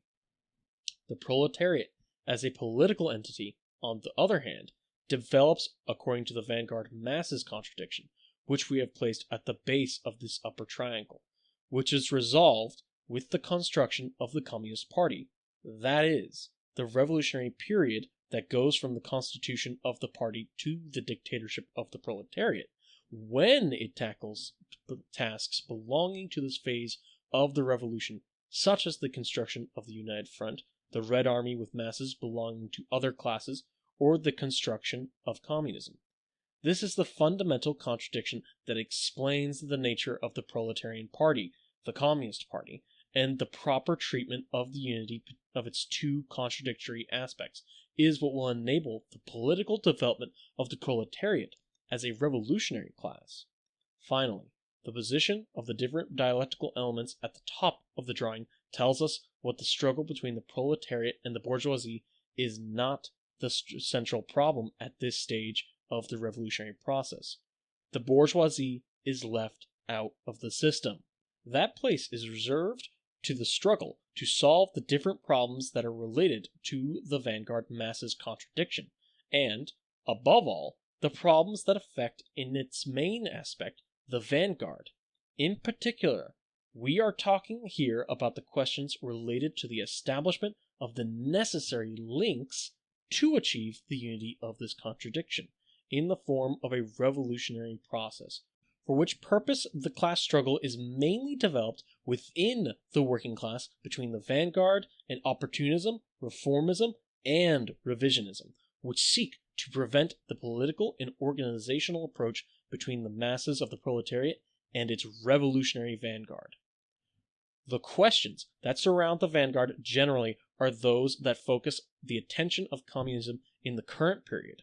For this reason, the vanguard occupies the upper vertex of the next triangular module. The contradiction that, within it, determines its essence is the one that exists between the theoretical vanguard and the practical vanguard. For this reason, this contradiction occupies the base of this second triangle. The development and solution of this contradiction are linked to the process of reconstitution of the Communist Party, which is the period that our organization considers to be a necessary preamble to the existence of the party of a new type, and its subsequent process of construction. The main aspect of this contradiction is the theoretical vanguard, and it is the questions related to the recovery and consolidation of this vanguard that must be solved in order to prepare its fusion with the practical vanguard in the form of the Communist Party. For this reason, the latter stays at the top of the last contradiction, the one that is at the base of the whole system, the contradiction between the Marxist-Leninist vanguard and non-Marxist-Leninist theoretical vanguard. One of the main consequences of the summation of the last political period of our organization has been precisely the awareness of the existence and the importance of the contradiction between the Marxist-Leninist theoretical vanguard and the non-Marxist-Leninist theoretical vanguard. One of the main causes of our mistakes was to overlook this contradiction and to focus our attention on the superior contradictions of the system, especially in the immediately superior theoretical vanguard and practical vanguard contradiction, which, seen in perspective, dominates the political process of reconstitution in which we have placed all our longings. For this reason, We erred at assessing the conditions and possibilities for resolving this contradiction, since we did not carry out a proper analysis of its main aspect, the theoretical vanguard. We did not discover that within it there is a series of contradictions that must be developed. These contradictions can be summarized in the dialectic that must be developed between the Marxist-Leninist vanguard and those sectors of the theoretical vanguard that propose political conceptions, ideas, and theses in conflict with it. The solution to this contradiction is the reconstitution of communism as the vanguard ideology of the proletariat. Only if Marxism-Leninism succeeds in hegemonizing the ideology and politics of the theoretical vanguard of the proletariat will it be able to conquer the sectors of the class that lead its struggles of resistance and its spontaneous movement, the practical vanguard. It is, therefore, the theoretical and practical problems posed by the two-line struggle within the theoretical vanguard which should be the focus of our most immediate attention from now on, because the contradiction between the Marxist-Leninist vanguard and the non-Marxist-Leninist theoretical vanguard is the main contradiction of the dialectical system in which the process of reconstitution is currently situated. Before we characterized the present moment from the point of view of our organization, deepening in the study of the communist ideology, and which we extend to all the vanguard attachments that claim to be Marxist-Leninist, and from the point of view of the proletariat, in general accumulation of vanguard forces. Well, now we can add to that from the point of view of the vanguard, or, if you will, of the communist movement, we are at a moment in which the implementation and development of the two-line struggle within the theoretical vanguard is crucial in order to bring Marxism-Leninism back to its hegemonic position. The reconstitution of Marxism-Leninism to its place of ideological vanguard of the proletariat is by no means an exclusively theoretical problem. On the contrary, it can only be the result of that two-line struggle. It would therefore be counterproductive to separate the theoretical from the practical aspects in the current political moment. We must not be fooled by the vulgar, colloquial meaning of words.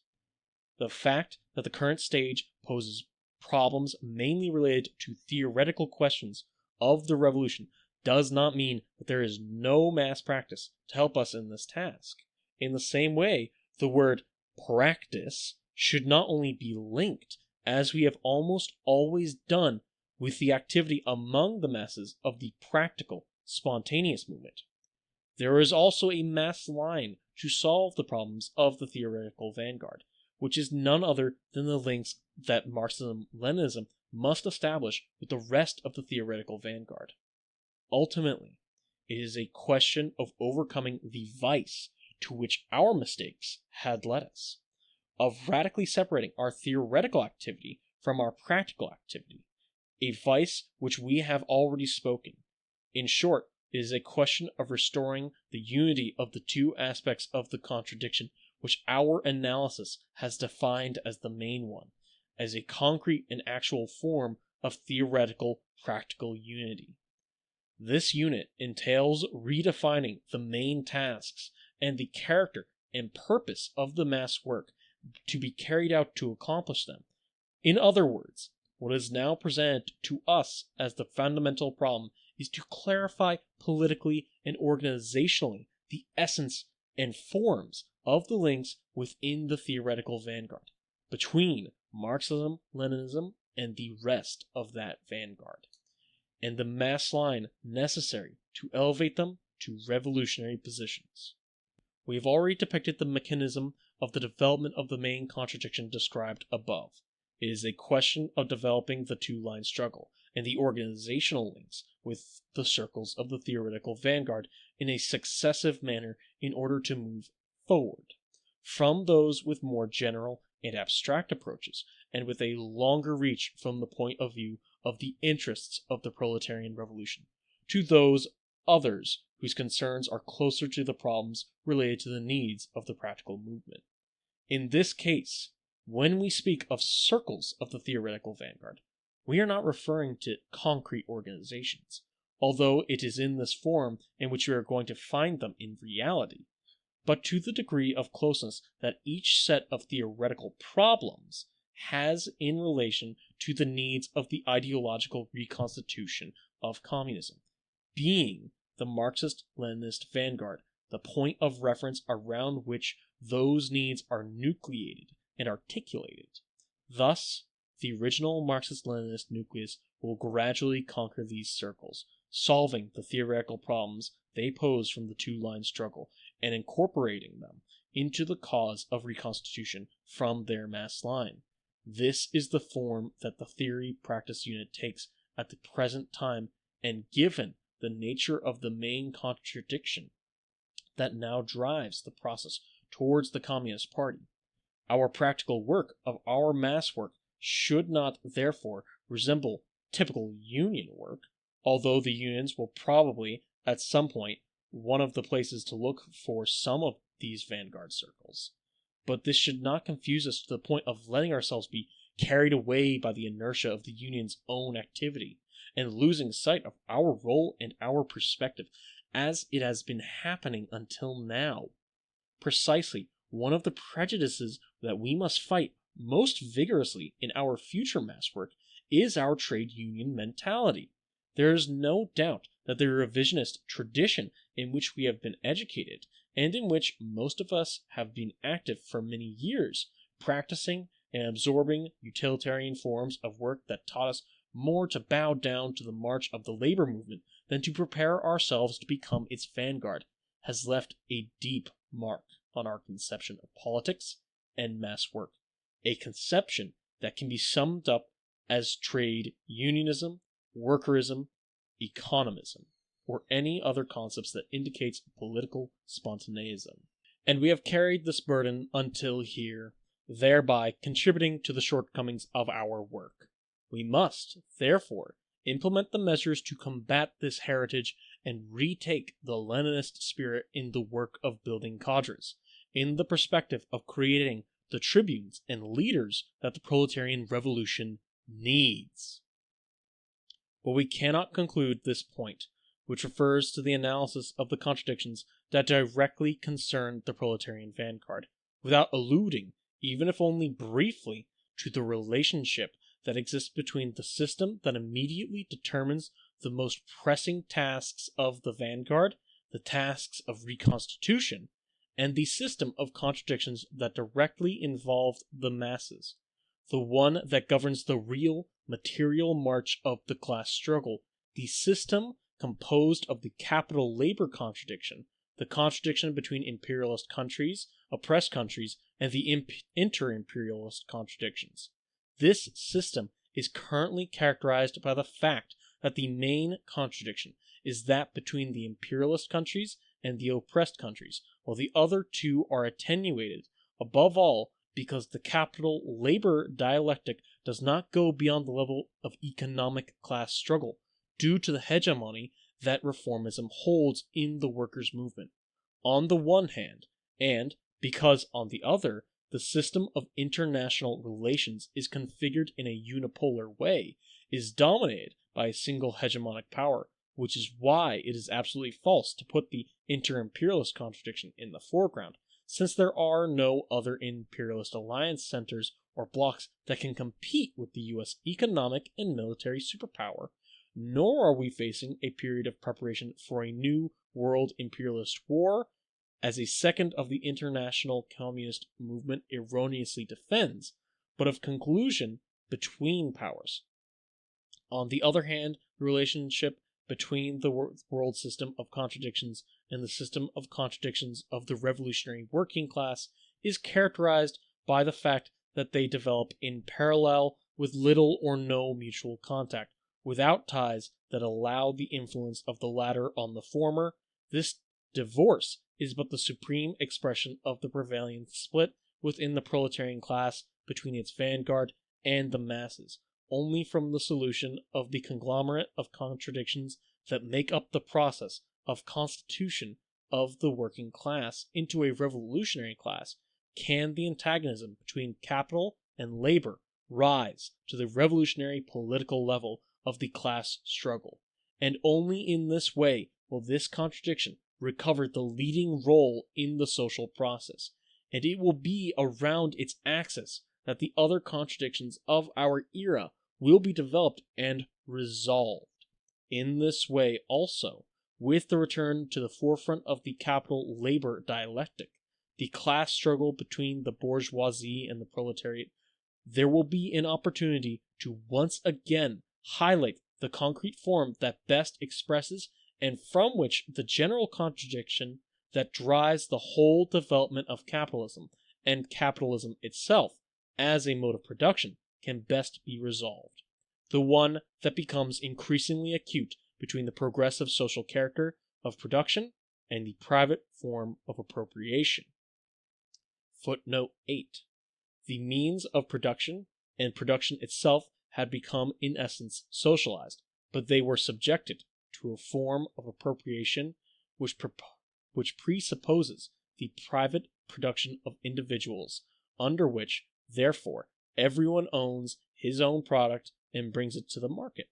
This contradiction, which gives to the new mode of production its capitalistic character, contains the germ of the whole of the social antagonisms of today. The greater mastery obtained by the new mode of production over all decisive fields of production and in all economically decisive countries, the more it reduced individual production to an insignificant residuum, the more clearly was brought out in the incompatibility of socialized production with capitalistic appropriation. Unquote. It's quoting from Engels, Herr Düring's Revolution in Science, Anti-Düring. Before I go forward, I would like to quote from a later article from the Line of Reconstitution, Linea Proletariat number 1. Quote, "Such is today the main contradiction and the main tendency of global politics, the one that confronts the different imperialist powers, and their positioning maneuvers to face in the best conditions the eventuality of another definitive struggle. At least, if the human species does not, it is extinguished along the way until the next deal." Unquote. And quoting from Linea Proletaria number 9,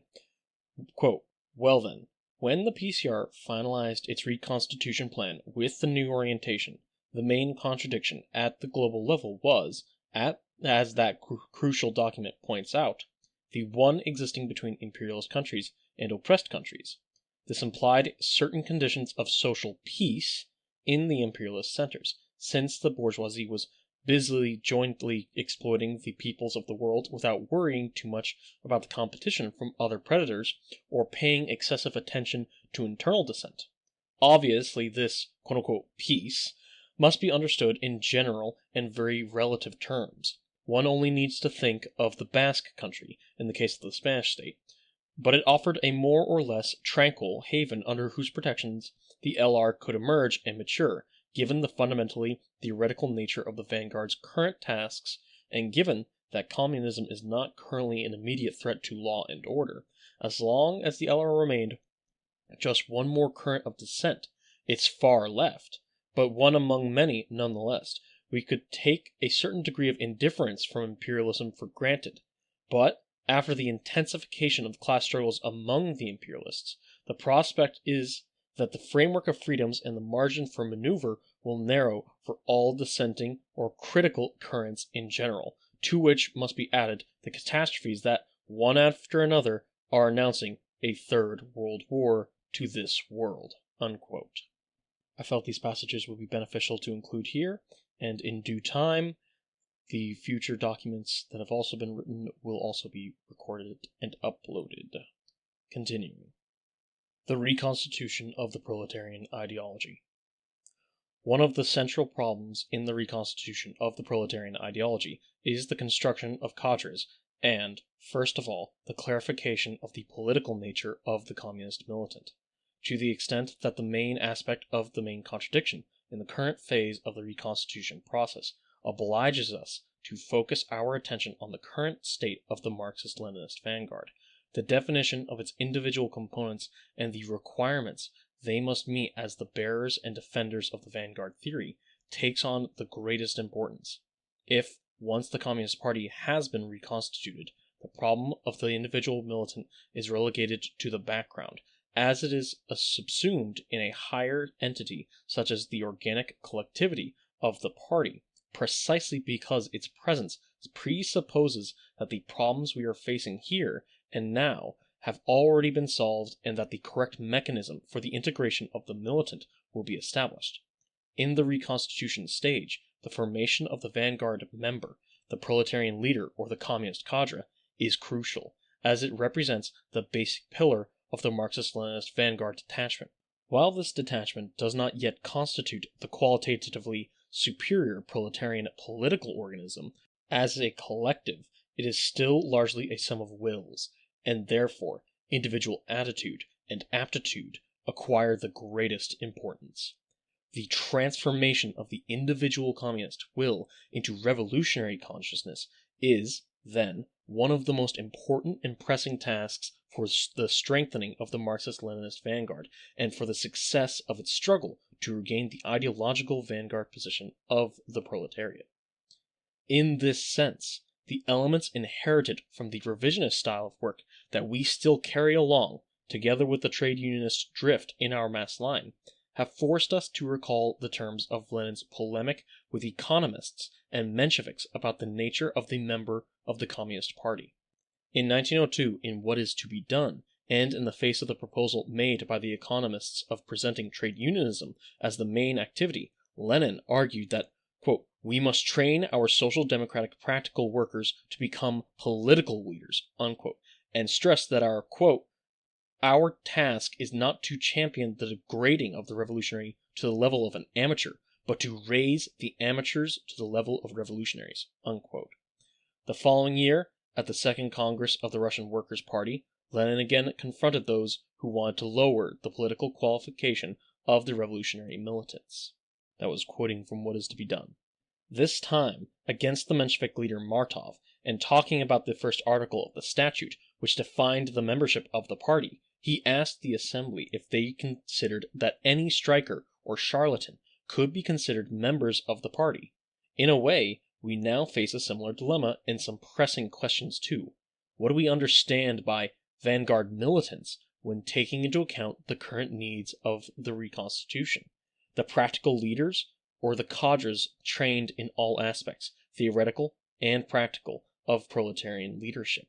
And how do we educate this vanguard? With the broad perspective of the historical process of emancipation of the proletariat, or in the immediacy of practical work? Do we educate the vanguard in the school of the strategist, or in that of the leader of a strike? George Lukács, prominent Hungarian communist, once said that for his generation, Lenin had been a true revelation from the point of view of the revolutionary leader model, and it should come as no surprise, because Lenin is the first great revolutionary leader to adopt the position of the strategist in the political leadership of the proletarian class struggle. Indeed, since 1830, the revolutionary leader was the head of a narrow clandestine and conspiratorial circle and the barricade leader. Not even the most powerful and organized workers' party in Europe, the German Social Democratic Party, was able to oppose any alternative to this type of leadership outside the parliamentary tribune. Lenin, on the other hand, represents the leader of the masses in motion, the leader of the hundreds of thousands and millions of workers in action. He is the perfect depiction of the leader of the vast masses that the proletarian revolution sets in motion.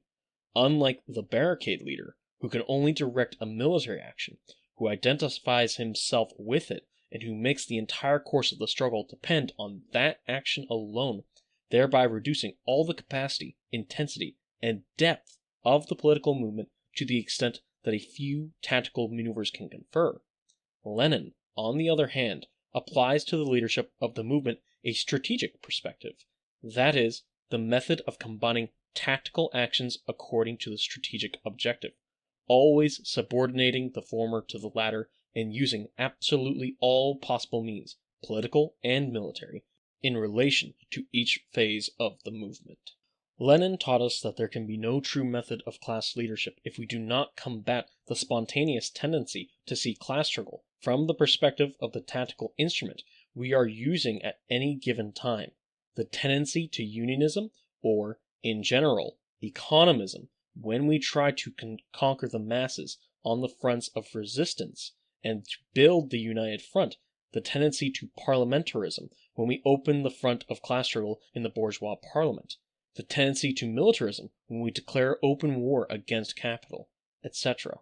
If we can establish a parallel with the art of war, we can say that Lenin means, for the art of proletarian political leadership, the pinnacle of military history represented by the figure of the commander of the Union Army during the American Civil War, from 1861 to 1864, Ulysses S. Grant. Until the Napoleonic Wars, war was dominated by the tactical element, although, unlike Alexander, Napoleon did not personally intervene in the battle and remained in the rearguard. The Corsican was in a position to observe the battlefield and dominate the entire course of the operations. Thus, the commanders were directly involved in the battle, and tactical maneuvers were the main element in the way the war was conducted, so that it was almost always dependent on the outcome of battle. But Grant transformed this concept of war by reversing the strategic-tactical relationship by giving the former the primary function. This way, Grant begins by including in the balance of military power those external factors that are the basis of a nation's way of life, beginning with its industrial power and its human resources. Secondly, he emphasizes the logistics necessary for the nation's material potential to serve as a permanent support for a huge and powerful war machine. The battlefield is therefore the last point of the military command's attention. In fact, Grant was always in the back of the battlefield, not making physical contact with the front, and operated on the basis of reports that kept him abreast of the state of all fronts. The ongoing battle is subordinated to the overall military plan. The war no longer depends on a single battle, but on a whole set of operations aimed at achieving a single strategic objective. The new concept of war corresponded to the conditions of the new era of industrial capitalism, whose purest and most advanced expression was taking place, and not by chance, precisely on the same ground as the most advanced form of military art management. Translating the military terms into those of Lenin's debate with the Mensheviks, it is a question of adopting the quote-unquote tactics as plan versus the quote-unquote tactics as process that they defended. Thus, we conclude that the Bolshevik leaders represents a higher stage of development, similar to that achieved by Grant in the art of war, in the methods of political leadership of the class struggle of the proletariat, and this must be the model that will inspire us in our approach to the questions of communist formation and the elevation of our militants to the level of the revolutionary. In the task of building the future leading cadres of the proletariat, we must therefore educate strategists, not military barricade chiefs, nor trade unionists, strike organizers, or agitators. The development of the movement will already ensure that the masses themselves will create, when necessary, chiefs of this type. We must rise in our formation to the height of that qualitative leap that historically put strategy before tactics in military art, revolution before strike in the field of the class struggle of the proletariat, and party before union or the workers' party of an old type, in the field of organization. It is in this sense that Lenin insisted on his what is to be done, that the good revolutionary leader is not the trade union secretary who guides the economic struggle of the workers, since it is not only a question of the capital-labor contradiction. On the contrary, the worker can only be endowed with class political consciousness. Lenin said, from the sphere of, quote, relationships of all classes and strata to the state and government, the sphere of the interrelations between all classes. And he added, if the revolutionary really believes it is necessary to develop comprehensively the political consciousness of the proletariat, he must go among all classes of the population. The vanguard cadre, then, must be raised to a higher perspective that allows him to observe and study from above the whole scenario of the class struggle and to combat any tendency that pushes forward the perspective of the movement for the sake of movement, the perspective from below that prevents a complete contemplation of all the events related to the struggle between the classes. However, such an elevation requires a certain intellectual stature, a mental attitude that must be acquired in some way because it is not innate, it is not spontaneous, it requires preparation, training, instruction that will enable the communist cadre to educate and lead the masses in revolutionary terms.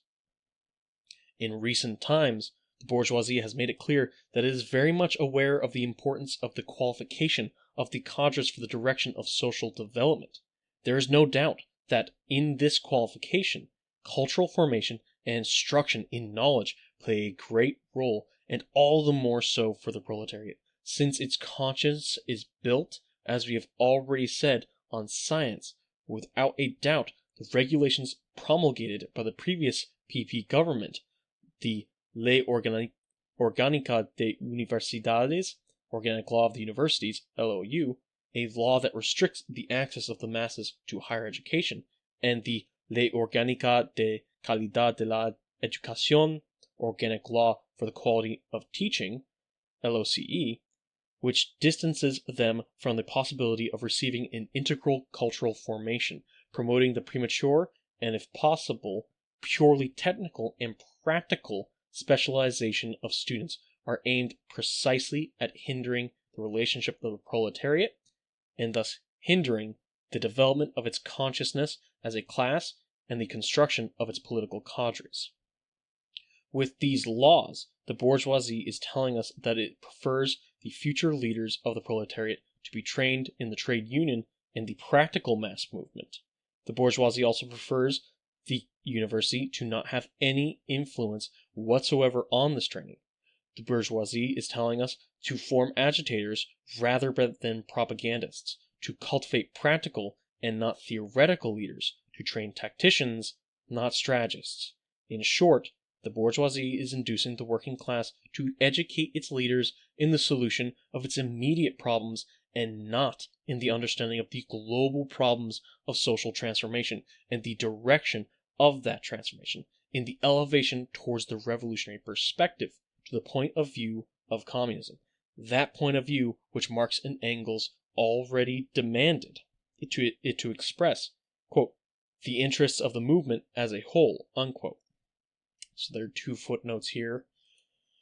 Footnote 14, although the reform of the LOCE promoted by the PSOE and to be approved in the autumn of 2004 has reduced the most retrograde aspects of the law, repeal of the secondary education pathways and voluntary nature of the subject of religion, slowing down the trend imposed by capital towards specialization in learning that the PP wanted to accelerate, it remains to be seen to what extent the new party in power will annul the scope of this ultra-reactionary regulation. In any case, it will only be a matter of degree. It was the PSOE who introduced the LOGSE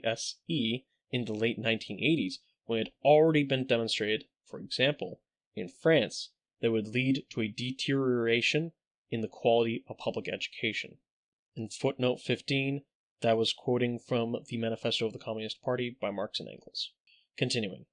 The offensive of the bourgeoisie against the participation of the masses in culture coincides precisely with a time when the most advanced attachments of the proletariat are beginning to rethink the problems related to the role of science in the formation of class consciousness and in the construction of its ruling cadres from a broad and integral non-economist perspective, and the problems related to the link between culture and the ideological reconstitution of communism. This may be a coincidence, but unfortunately, it coincides with a situation of withdrawal and weakening of the proletariat and a strong bourgeoisie. What is clear, at least to the bourgeoisie, and it must begin to be clear to us as well, is the importance to the class struggle in general of the question of what class possesses the knowledge and the educational levers necessary to spread it, and to whom it is willing to do so. What is clear, too, is that this is a crucial class battle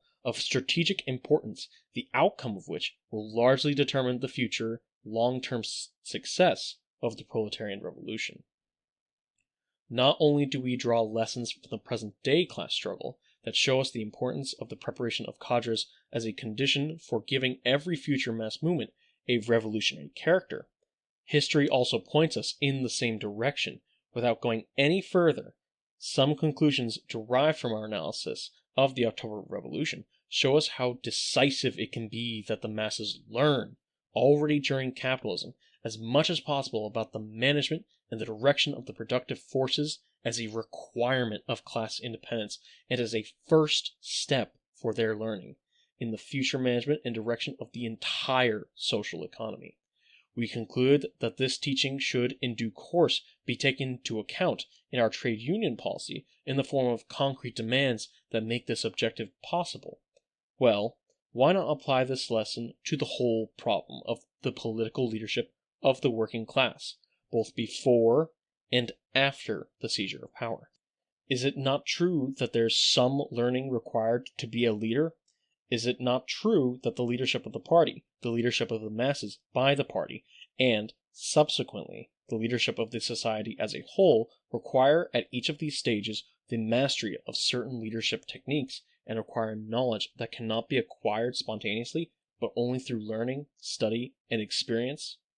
The very idea of preparation, of learning, related to the primordial task of the construction of cadres as a means of strengthening the Marxist-Leninist vanguard and its position in the two-line struggle within the theoretical vanguard, informs us that the nature of the starting point on which we must situate ourselves is essentially theoretical. This is also confirmed by the objective we have set ourselves when defining the qualities of the communist cadre following the model that Lenin represents, the qualities of the strategist. But how should we understand this? Of course, in the way of moving away from practical learning, from the teachings of street-level struggles. We must combat any proposal or tendency that favors the cultivation of practice over theory, that brings with it the political education in the school of practice, organization, and daily work, practicalism, over education in the school of theoretical study and the intellectual elevation of the militant. We must combat any theoretical or practical attitude that leads to the underestimation of the role of theory in the formation of communist cadres and that implies the underestimation of any effort, individual or collective, to raise the cultural and ideological level of the militants of the vanguard. But we must also combat the idea of theoretical training in the purely formal sense, which tells us that the instruction of communists consists of an indiscriminate aggregation of data and knowledge. Quite on the contrary, it is a question of forming in and from the perspective of the proletarian ideology, in and from Marxism-Leninism, but not understood as a political philosophy, but as a conception of the world. The aim is for communists to end up assuming Marxism-Leninism as Weltanschauung, the worldview, which is the true way of conceiving proletarian ideology, superior to the traditional, we could even label as spontaneous, way of apprehending it that was dominant during most of the first revolutionary cycle. Communism, understood almost exclusively as a political theory, this implies a reductionist practice of the whole rich ideological complex of Marxism-Leninism and leads to a unilateral conception of it. Precisely, and in all probability, one of the root causes of the defeat of the proletariat in this cycle is to be found in this ideological deficit. At least this works as an explanation to the extent that some of the problems stemmed from the ideological inability to provide political responses in line with the new historical situations presented by the process of social transformation. The predominance of the narrow conception of Marxism as a political philosophy was a general trend throughout the October cycle within the international communist movement. The fundamental cause was that the communist parties were always found on a programmatic basis and under external tutelage, the Communist International. Even many of the ideological developments of the main party of that movement, the Bolshevik Party, which was formed and developed by virtue of the solution of deep-seated theoretical debates, takes place especially after Lenin's death, but also, in part under his leadership, on the basis of conjunctural problems which, moreover, were often resolved in an unsatisfactory way from the point of view of the relationships between overcoming those particular situations and the long-term demands of the movement towards communism. Examples of these problems which were insufficiently solved, and which we are only pointing out here in the last sense, are the question of state capitalism, the state-owned economy in the transitional society, which was left in the air at the 10th Congress of the Bolshevik Party, and which, by the 15th Congress, had already disappeared as a problem almost magically, as state capitalism was identified with socialism, or, if preferred, statization with socialization of the means of production. The unresolved debate on how to conduct the transformation of social relations in the Russian countryside from 1924 onwards, one of Lenin's last essays on cooperation, was considered as the Leninist plan for collectivizing the countryside, when, on the one hand, it was only a reflection text intended for debate and not a proposal for a solution, and, on the other hand, it did not address all aspects of the problem, such as, for example, the class struggle in the countryside, the insufficient development of the theory of socialism in one country, in response to the needs of the progress of the world proletarian revolution since the second half of the 1920s,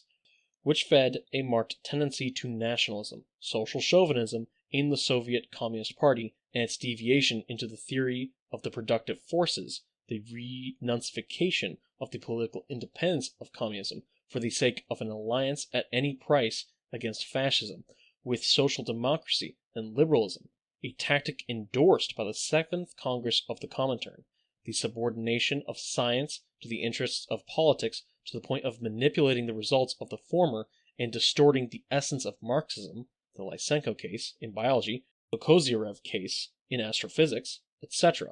All these debates referred to the Soviet case, and, although they never ended in breaking the ties with the needs of theoretical foundation that all development requires as a premise, there is a marked tendency towards the predominance of the conjunctural, towards the urge to provide a solution dependent on the immediate needs of the political line or the current state of affairs.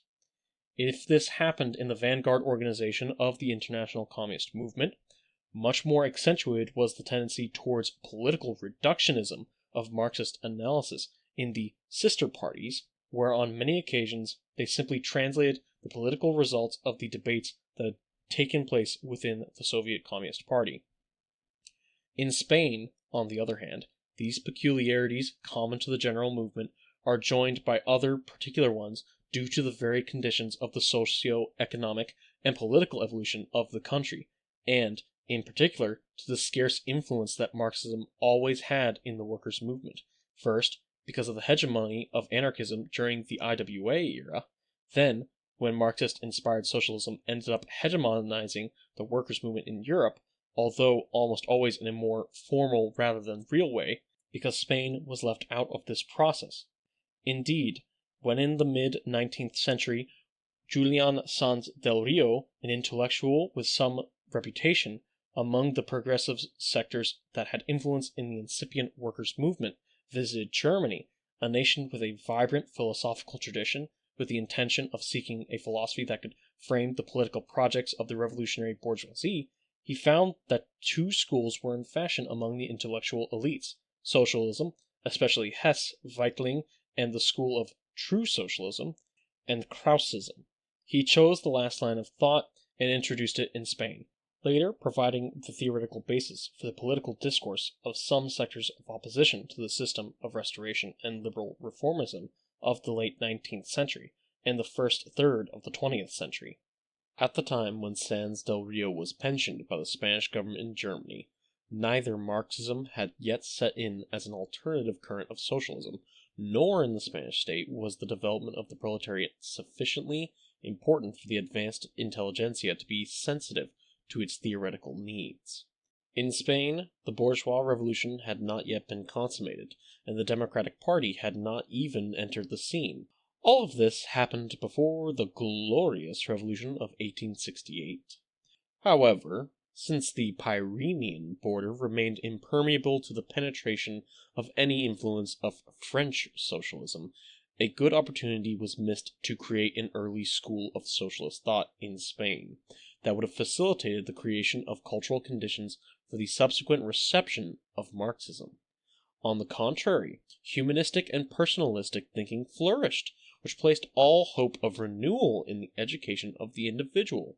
When the first Workers' Party and Trade Union were created in Spain in 1879 and 1888, respectively, Marxism was not seriously present in the intellectual environment of the time. The influence of reformism and bourgeois ideology was, therefore, too important in the founding of these organs of the already solid workers' movement in Spain. In fact, Marxism was never the only source of inspiration for the politics of the PSOE. Guesde influences more than Marx in the theoretical and political elaboration of the party in its early stages,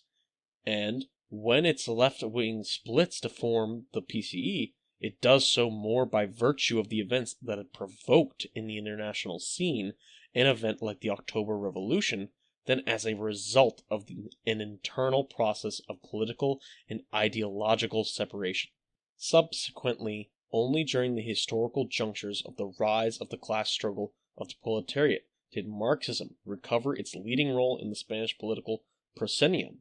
During the Second Republic and in late Francoism, Marxism was placed as a first-line reference for the vanguard sectors of society and for the workers' movement.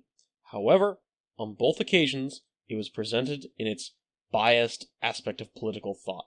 It fed the programs of countless groups and parties, but its political lines were not based on a settled philosophical tradition that would have familiarized intellectuals and generations of workers' leaders with the Marxist worldview. This deficiency had serious consequences when, in the transition, the rupturist option, already thought the petty bourgeois way, was defeated, and with the parliamentary monarchy, the whole of this revolutionary political movement gradually disappeared, after which there was absolutely nothing left on the proletarian discourse. In short, in the contemporary history of Spain, Marxism has never taken shape as a school of thought, and its political history has left little testimony. The fact that we cannot mention any Kautsky, Labriola, or Plekhanov here speaks volumes for itself about the role that Marx's ideas may have played in the orientation of the Spanish proletariat in its class struggle, poor in the political arena and void in the theoretical one. With this, we do not mean to imply that one of the current tasks has to be to implant Marxism as a philosophical school in Spain. Not at all! Perhaps in the prelude to the first great wave of the world proletarian revolution, there was certain autonomy between theoretical and political struggle.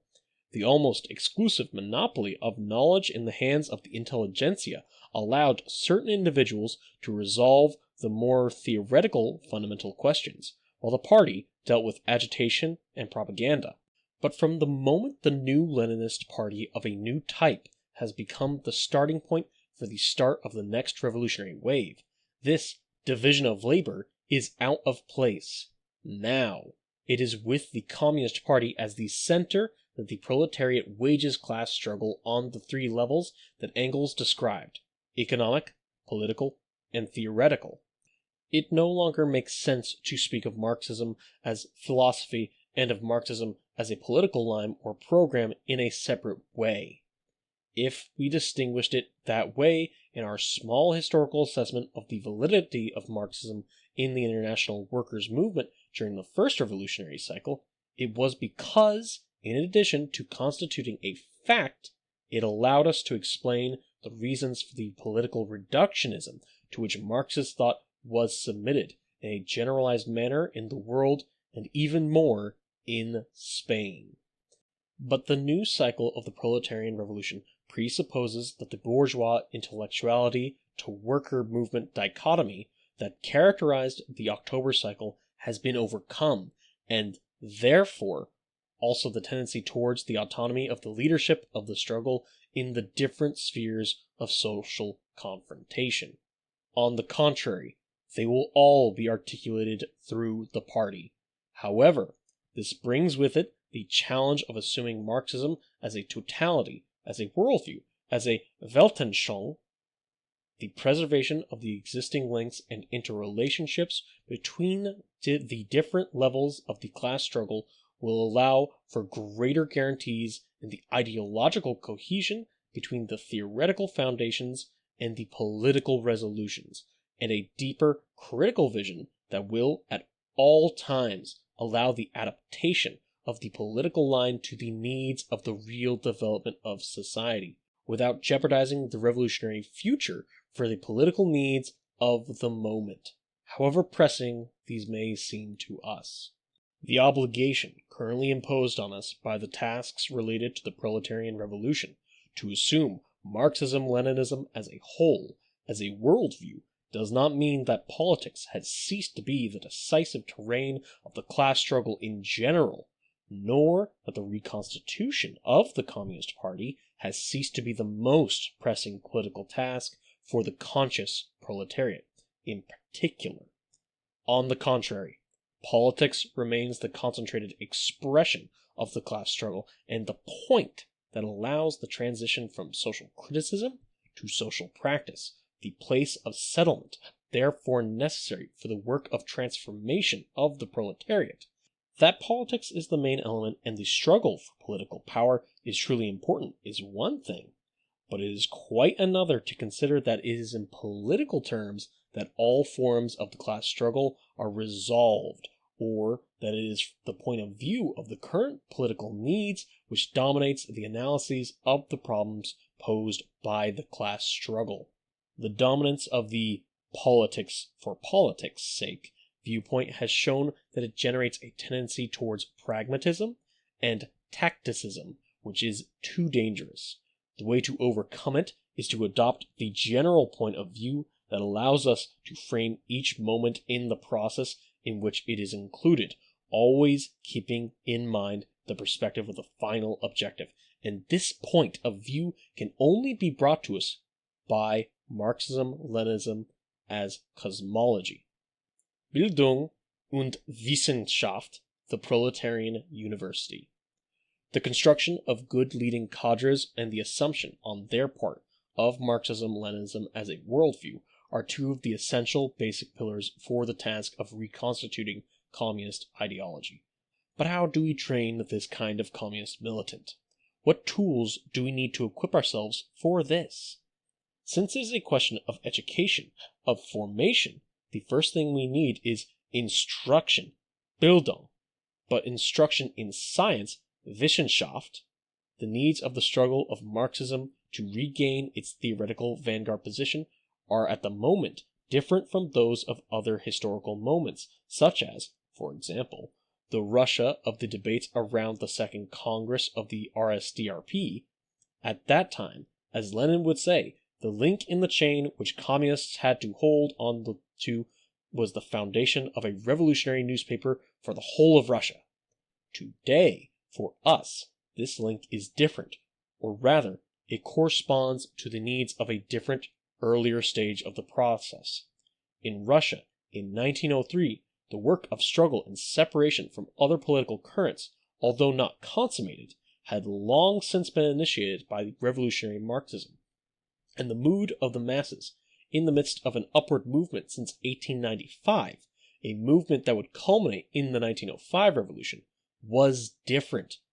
While we are still at the beginning of that struggle, barely restored from the stun caused by the last defeat of the international proletariat. And what can we say about the current mood of the masses? If by 1903 the Russian Marxist revolutionaries were to cover the last part of their struggle, to unmask the opportunist political currents of the time, to immediately move on to the conquest of the most conscious elements of the proletarian masses, hence the importance of the central press media, we must go back even further, when the Russian Marxists, to continue the parallelism with the Russian experience, led by Plekhanov, began the struggle against the populist anarchists, at least from 1883. Our first and foremost task nowadays is similar. We must also combat political opportunism, which offers the masses false revolutionary ways and which only offers them a reformist way out.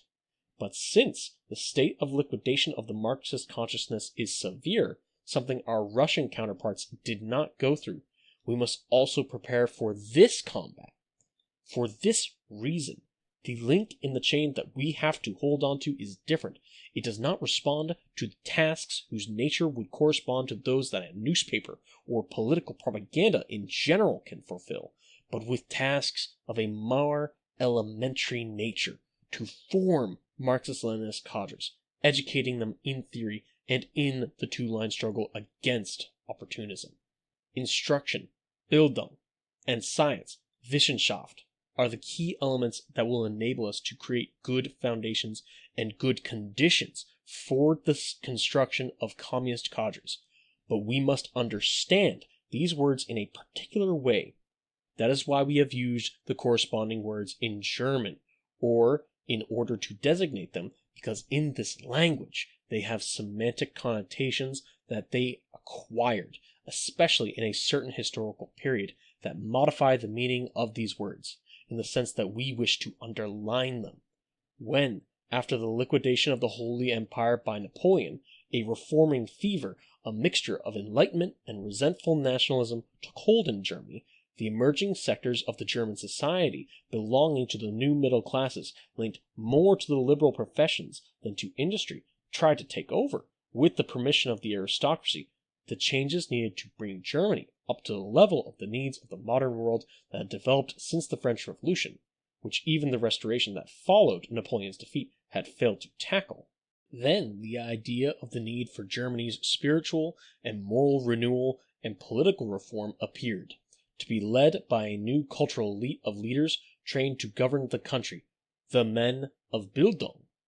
Bildung means instruction, education, but unlike the term Erziehung, which denotes a passive assimilation of knowledge, the word Bildung indicates self-formation, direction of oneself in the cultivation of knowledge, search for knowledge, cultural self-development. This active element reveals a conscious predetermination when it comes to initiating an educational task. That is to say, the awareness that this task is only a means to reach a predetermined end, which is fundamental when it comes to defining the character of the ideological and cultural formation of the communist cadre.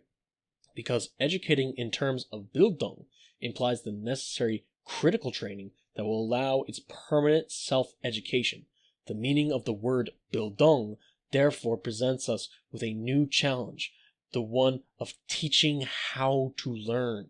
If, moreover, the main content of this learning corresponds to the proletarian worldview, then we will be laying the foundation for building true revolutionary consciousness. For the middle-class German intellectual elite of the early 19th century, education understood as Bildung implied an idea of functionality, a wise, cultural self-direction enabled political leadership, as opposed to the pretensions based on the birth and social position of the tradition of the time. The same way, we can say that the intellectual formation of the proletarian leader should not be understood in terms of academic scholarship, of the search for knowledge for the sake of knowledge, but in terms of knowledge of the world as a condition for its transformation. To put it in a more immediate way related to practical politics and to Lenin's words, the Bildung instruction of the communist militants will enable them to be, quote, able to guide all the manifestations of this all-around struggle, and able at the right time to dictate a positive program of action, unquote, on each of the fronts of the class struggle on which they are entrusted with the revolutionary tasks. The intellectual autonomy that will give the communist cadre the ability to act for himself and to meet the new challenges posed by the struggle of the masses, both theoretically and practically, especially in the task of creatively applying and translating the revolutionary political line on each of these fronts, will enable him to act as the vanguard, and through it will enable the party to act as the effective leadership of the mass movement, something to be taken into account and of vital importance when dealing with the third phase of the Reconstitution, the work among the masses to conquer the practical vanguard. The intellectual autonomy that comes along with the idea of Bildung should not be understood in the petty bourgeois sense of freedom of criticism, but in that acquired critical capacity as a sine qua non condition for exercising conscious vanguard activity. Similarly, the idea of Bildung, while emphasizing the individual initiative and activity in formation, does not seek to dispense with, and in our case should not dispense with, collective learning and practical experience. What it seeks to emphasize is the idea of permanent formation, even, or rather above all, outside the frameworks of organizational activity. The idea of continuing formation by other means, by one's own means, the idea of a permanent reflection on the world in the light of Marxism and on Marxism in the light of that world, to imbue us with a critical spirit and a desire to learn in order to understand, to imbue us with the idea that the permanent movement of reality demands from us constant learning and a permanent individual intellectual effort. It demands from us, in short, to practice the Bildung. The relationship between the individual and the collective aspects of learning has been raised by us quite unilaterally so far. In considering the collective assumption of the learning materials as the true form of assimilation, we have come to understand that it is also the only one which is false. Naturally, from the point of view of the debate, synthesis, and elaboration of day-to-day politics, the collective framework of intellectual activity is the main one. It is also the case when it comes to assimilating in the best and most complete way possible concrete theoretical questions and themes directly related to Marxist thought or the needs of its politics. But in this field, we are talking about what the organization is dealing with from the point of view of the most immediate or peremptory theoretical or political needs, whether it be to provide militants with the theoretical conceptual elements necessary for the knowledge of Marxism-Leninism or its practical application.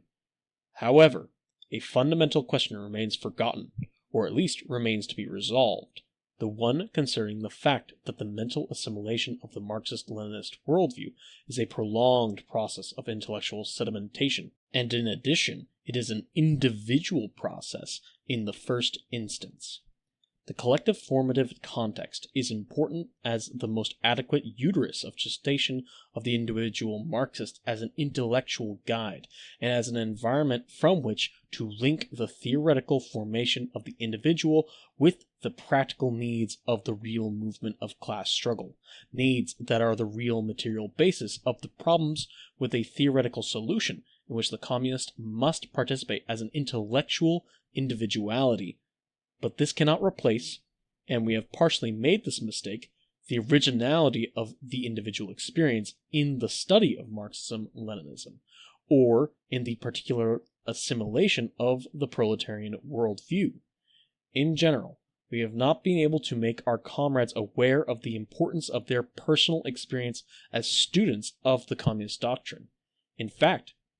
the stage of individual preparation of the study topics prior to the formation meetings, collective stage, has been underestimated and even suppressed in many cases. We have, as a result, turned study into a formality, and our method of study, in fact, into a passive method of education, Erziehung, in which the generality of the comrades has been limited to listening and trying to understand the ideas and comments of others who were more informed previously. In such a situation, we have unconsciously and involuntarily reproduced the scheme that we precisely wanted to overcome with the formation program, the separation between the communist militant and the communist ideology in general, and, in particular, the separation between those who knew something of Marxism-Leninism and those who knew nothing, with all the repercussions that this may have on the organization from the point of view of reproducing the bourgeois division of manual and intellectual work. The problem of an active attitude towards formation Bildung is therefore of the utmost importance from now on, and this attitude can only come from the awareness of the fact that the individual education is as important as the collective one. In fact, they are complementary. Firstly, because the assimilation of Marxism-Leninism as Weltanschauung cannot be reduced to learning some philosophical or political theses. Heraclitus's remark is entirely relevant to us here. To know one thing is not enough to have learned it. That is, learning does not mean knowing. Footnote 17. The many do not take heed of such things as those they meet with, nor do they recognize them when they are taught, though they think they do. Continuing. Learning a series of principles, ideological or political theses, or reading a few important Marxist books does not mean that Marxism has been assimilated as a worldview. To this end, it is necessary to study in the full meaning of the word, reflecting and gathering with a critical sense our knowledge to the point of imbuing ourselves with the spirit of ideology, of becoming familiar with its particular approach to reality. Moreover, it is important not to limit the interest of our formation to the Marxist-Leninist political, philosophical doctrine itself, but to extend it to all facets of reality and science, Wissenschaft, by virtue of the integrating vocation and the global point of view that Marxism-Leninism projects on the world. The individual effort to amalgamate all these cognitive contents in a homogeneous and unique block in a worldview from a Marxist critical perspective will greatly contribute to the forging of minds carrying the proletarian cosmology. The results of this individual effort can and must be contrasted collectively, although not from a rigorous agenda, but insofar as practical needs make it necessary to offer these results according to concrete problems, so that these individual proletarian minds gradually shape a collective mind, that beloved collective intellectual, as a true support and propagator of this new conception of the world. But while this process accompanies the Reconstitution process in parallel, from the point of view of our immediate needs as an ideological vanguard detachment, we must find a new balance between the individual and collective aspects in the same formation of the communist militant. In this sense, it is important to note that sharing the same worldview does not mean professing a single thought. As limited individuals, the proletarian worldview can only be partially represented in the consciousness of communists. This limitation requires a certain complementarity of the different degrees and modes of individual assumption of Marxism-Leninism. This will be the case, at least, until we complete the process of reconstitution. But what will endure, even within the Communist Party, will be the importance of this difference and unequal individual assumption of the proletarian worldview from the perspective of the theoretical development of communism. It is certainly in the long term that the individual contribution to the ideological development of the proletarian acquires its true significance. If, in the immediate, it is the collective context that is decisive for the resolution of the theoretical and practical problems of the movement from the application of the unity scheme, in the long run, it is the novel, individual contribution to a new problem which allows this ideological political development in qualitative terms, when precisely the conceptual premises from which we operated do not allow us to correctly confront these new problems, and it is necessary to break with them, revolutionize them, raise in all its dimension the central element of that dialectic of the political ideological development of communism, the criticism, the struggle, and the internal capacity of the political organism to resort to novel contributions in order to confront what is new comes precisely from the same differentiation and richness of nuances from the different versions of thought in which the same conception of the world has been assimilated individually. This diversity, so to speak, fulfills the same function that the genetic variability of the species in nature fulfills, to ensure their adaptation and evolution. This contribution of partial and innovative individual elements in the solution of the practical problems of the revolution and their collective assimilation into the logic of class ideological discourse is the way in which the Communist Party develops from the perspective of the contradiction between individuality and collectivity in the intellectual sphere. But on the other hand, in this field, the individual can never replace the collective as the depository of the ideological totality, of the whole cosmological horizon of the proletariat's conception of the world. Individuality serves the needs of permanent ideological development and the constant vocation of vanguard theory of Marxism-Leninism. But individuality cannot replace the vanguard organization or the Communist Party as the collective conscious repository of the Weltanschauung of the proletarian class, as an intellectual environment where the fragments of the class consciousness of the world are patiently welded together at the same rate as it develops.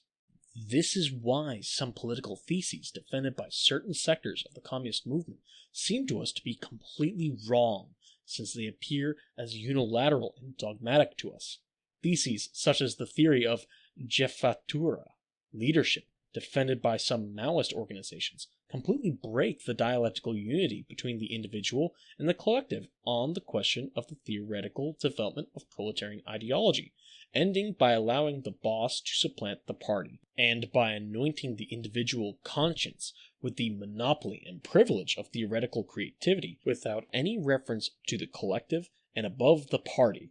when, in addition, this individual consciousness is personalized. That is to say, it is considered that the creative intellectual individuality is always the same and consequently the only and true bearer of the proletarian worldview.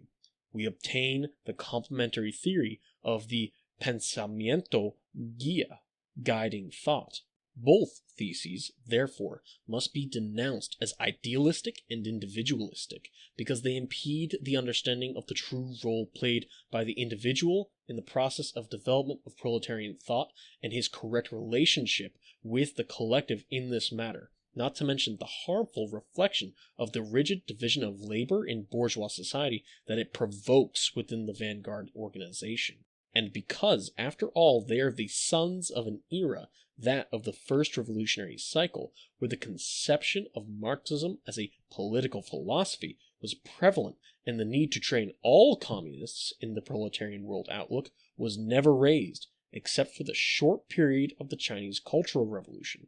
and we are being condescending with its declarations of intent and not too severe with the prospect, at least naive, of extending the proletarian conception of the world among the masses by means of recipe books of quotations, such as the Red Book. Not even this was raised as a problem to be solved with the appropriate political means. Marxism-Leninism as Weltanschauung implies a unitary cosmology, a vision of the world as an integrated whole, as Organon. The multidisciplinary formation of the Marxist militant pursues the intellectual representation of this worldview, its comprehension and its integration in his practical activity. The Weltanschauung, thus conceived, demands a Wissenschaft, a science, but not a science understood as a novel discipline of its own, or as a particular experimental practice, but as the result of universal knowledge, as assimilation and systematized synthesis of the progress of the sciences and their critical integration into the Marxist-Leninist gnosiological framework. The enlightened idea of Wissenschaft appeared as a negation of the humanistic literary domain in the contents of the dominant cultural formation, based on classical Greek and Latin language and literature that in Europe dated back to the Renaissance, and as opposed to any superstition, esotericism, or spontaneity in the process of knowledge. This can only be the result of science, and it is in its spirit and in the knowledge of the regulatory laws of the universe that it reveals to us where the source of our instruction must reside. The Wissenschaft, thus understood, becomes then the object of the Bildung, that is to say, to be educated in science. the general and permanent framework of its development and of its activity under the critical guidance of Marxism-Leninism. The unity of both Bildung und Wissenschaft will express the continuous effort to assimilate the progress of science to the proletarian Weltanschauung and to permanently update Marxism-Leninism as a vanguard theory. This unity will constitute the main foundation to provide the adequate context for the attainment of that fundamental objective which is the construction of communist cadres, the workers' university. This idea of a workers' university should not be interpreted in the organizational to institutional sense, but rather as the generic vision that would encompass the common background of the present period's main political tasks.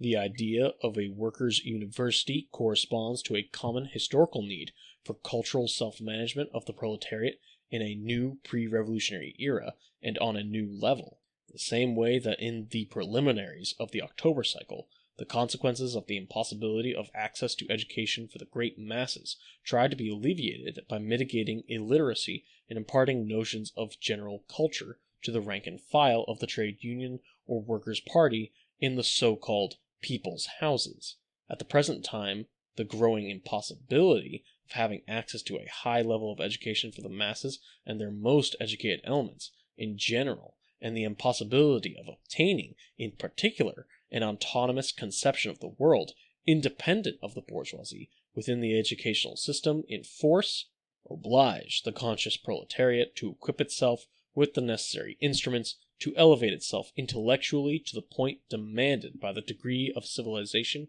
attained by social development. If, during the first revolutionary cycle, the people's houses corresponded to a situation in which it was necessary to bring the masses culturally closer to the activity of their vanguard, because while the vanguard was educated, the masses were semi-literate. In the face of the next revolutionary cycle, the need for the workers' university is an exponent of an inverse situation, where, relatively speaking, the masses are very educated, and the vanguard, on the other hand, is not up to the demands of the leadership in building a new society, nor of the political leadership of the masses, nor even of the leadership of their revolutionary party.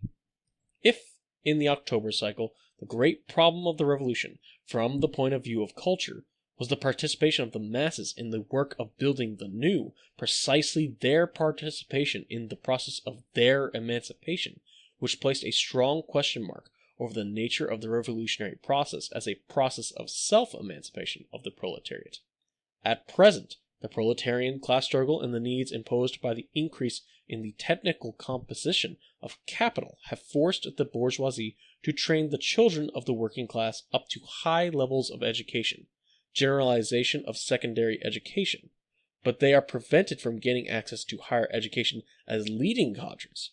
This is what the proletariat must supply in a self-sufficient and independent way in the face of the future revolutionary cycle, just as at the time of this preparation for the first revolutionary assault, it taught itself to read. This will certainly result in a better correspondence between the cultural preparation of the vanguard and that of the masses of the class, and in a correspondence at a higher level, which will, in turn, give greater future possibilities for the proletariat to provide the revolution with the autonomy it will need as a process of self-emancipation. Building the vanguard. To build cadres is not the same as to build the vanguard. The same way as to build the vanguard is not the same as to build the party, or in our case, to reconstitute it. We must prepare the communist militant as a revolutionary leader, training him in as many fields of knowledge as possible and equipping him with the proletarian worldview, as well as making him a good propagandist of the proletarian political line and the principles that inspire it. This must be our main activity as an organization that pursues the development of the Marxist-Leninist vanguard, but while necessary, this is not enough. As a vanguard detachment, and therefore as a nuclear reference point of the proletarian vanguard, the Marxist-Leninist organization must assume the responsibility of that development in the direction of reconstitution, and must always be vigilant not to deviate from this path, anticipating its present and long-term needs, always trying to ensure that they are covered or to prepare the conditions for them to be satisfied. However, the capacity and political training of the vanguard organization, both from the individual and the collective point of view, are not sufficient ingredients, although they are the necessary basis to give substance to the process of building that theoretical vanguard capable of winning over the conscious sectors of the mass movement, the practical vanguard, in the future as a step prior to the reconstitution of the Communist Party. To speak of building the vanguard, we cannot neglect the treatment of the secondary aspect of what we have defined as the current main contradiction of the reconstitution process, the link that unites its main side,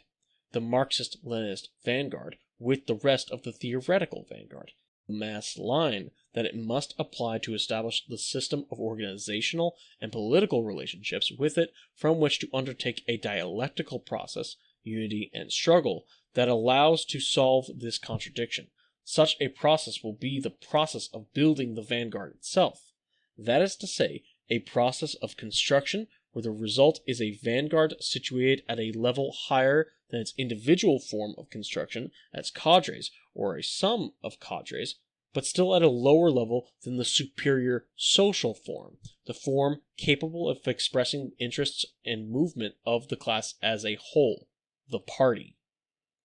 But the process of building the Marxist-Leninist theoretical vanguard is only the formal aspect through which the solution of the present main contradiction is presented. Its content is manifested as the process of ideological reconstitution of communism, or, if you prefer, as the Marxist-Leninist struggle for the reconquest of the ideological vanguard position of the proletariat, which are two different ways of expressing the same necessary phenomenon.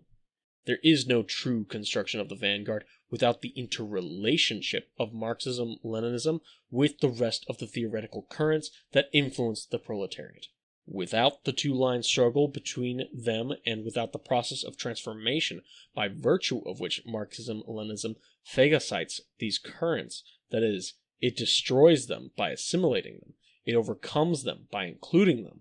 In German, there is a verb that perfectly expresses the meaning we want to give to this action, Aufhebung, which means to elevate, suppress, and preserve at the same time. The contradictions between Marxism-Leninism and the other theoretical currents will then be resolved successfully as a synthesis, Aufhebung, or to put it in a Marxist language, negation of the negation, in which Marxism-Leninism will be enriched by elevating itself at the same time as it suppresses these currents by defeating them politically and preserving what they have been able to contribute to the ideological reconstitution of communism. In doing so, Marxism-Leninism shapes up as a theoretical political discourse, ideological reconstitution, and is constructed as a vanguard movement. This is the essence of the struggle for hegemony among the ideologically advanced sectors of the proletariat. It is the unfolding of this process that Marxism-Leninism takes shape and grows in all its facets, theoretical, political, and organizational, as an ideological vanguard, according to the practical needs of the vanguard movement itself, practical needs which, by the way, are nothing but the theoretical needs of the proletariat as a revolutionary movement. It is through the practical solution of the problems that the two-line struggle imposes on Marxism-Leninism within the theoretical vanguard of the proletariat that it will conquer the position of a qualified interlocutor with its practical vanguard. And it is by conquering the greatest of the advanced sectors influenced by that theoretical vanguard that Marxism-Leninism will create the organizational conditions to undertake the future conquest of that practical vanguard on each and every one of the fronts that it can open in its struggle of resistance against capital. In short, ideological reconstitution and construction of the vanguard are inseparable questions from the point of view of Marxism-Leninism. Both are inextricably linked in the process in which they feed each other. Similarly, the idea of ideological reconstitution cannot be understood differently from that of the ideological hegemony of Marxism-Leninism within the vanguard.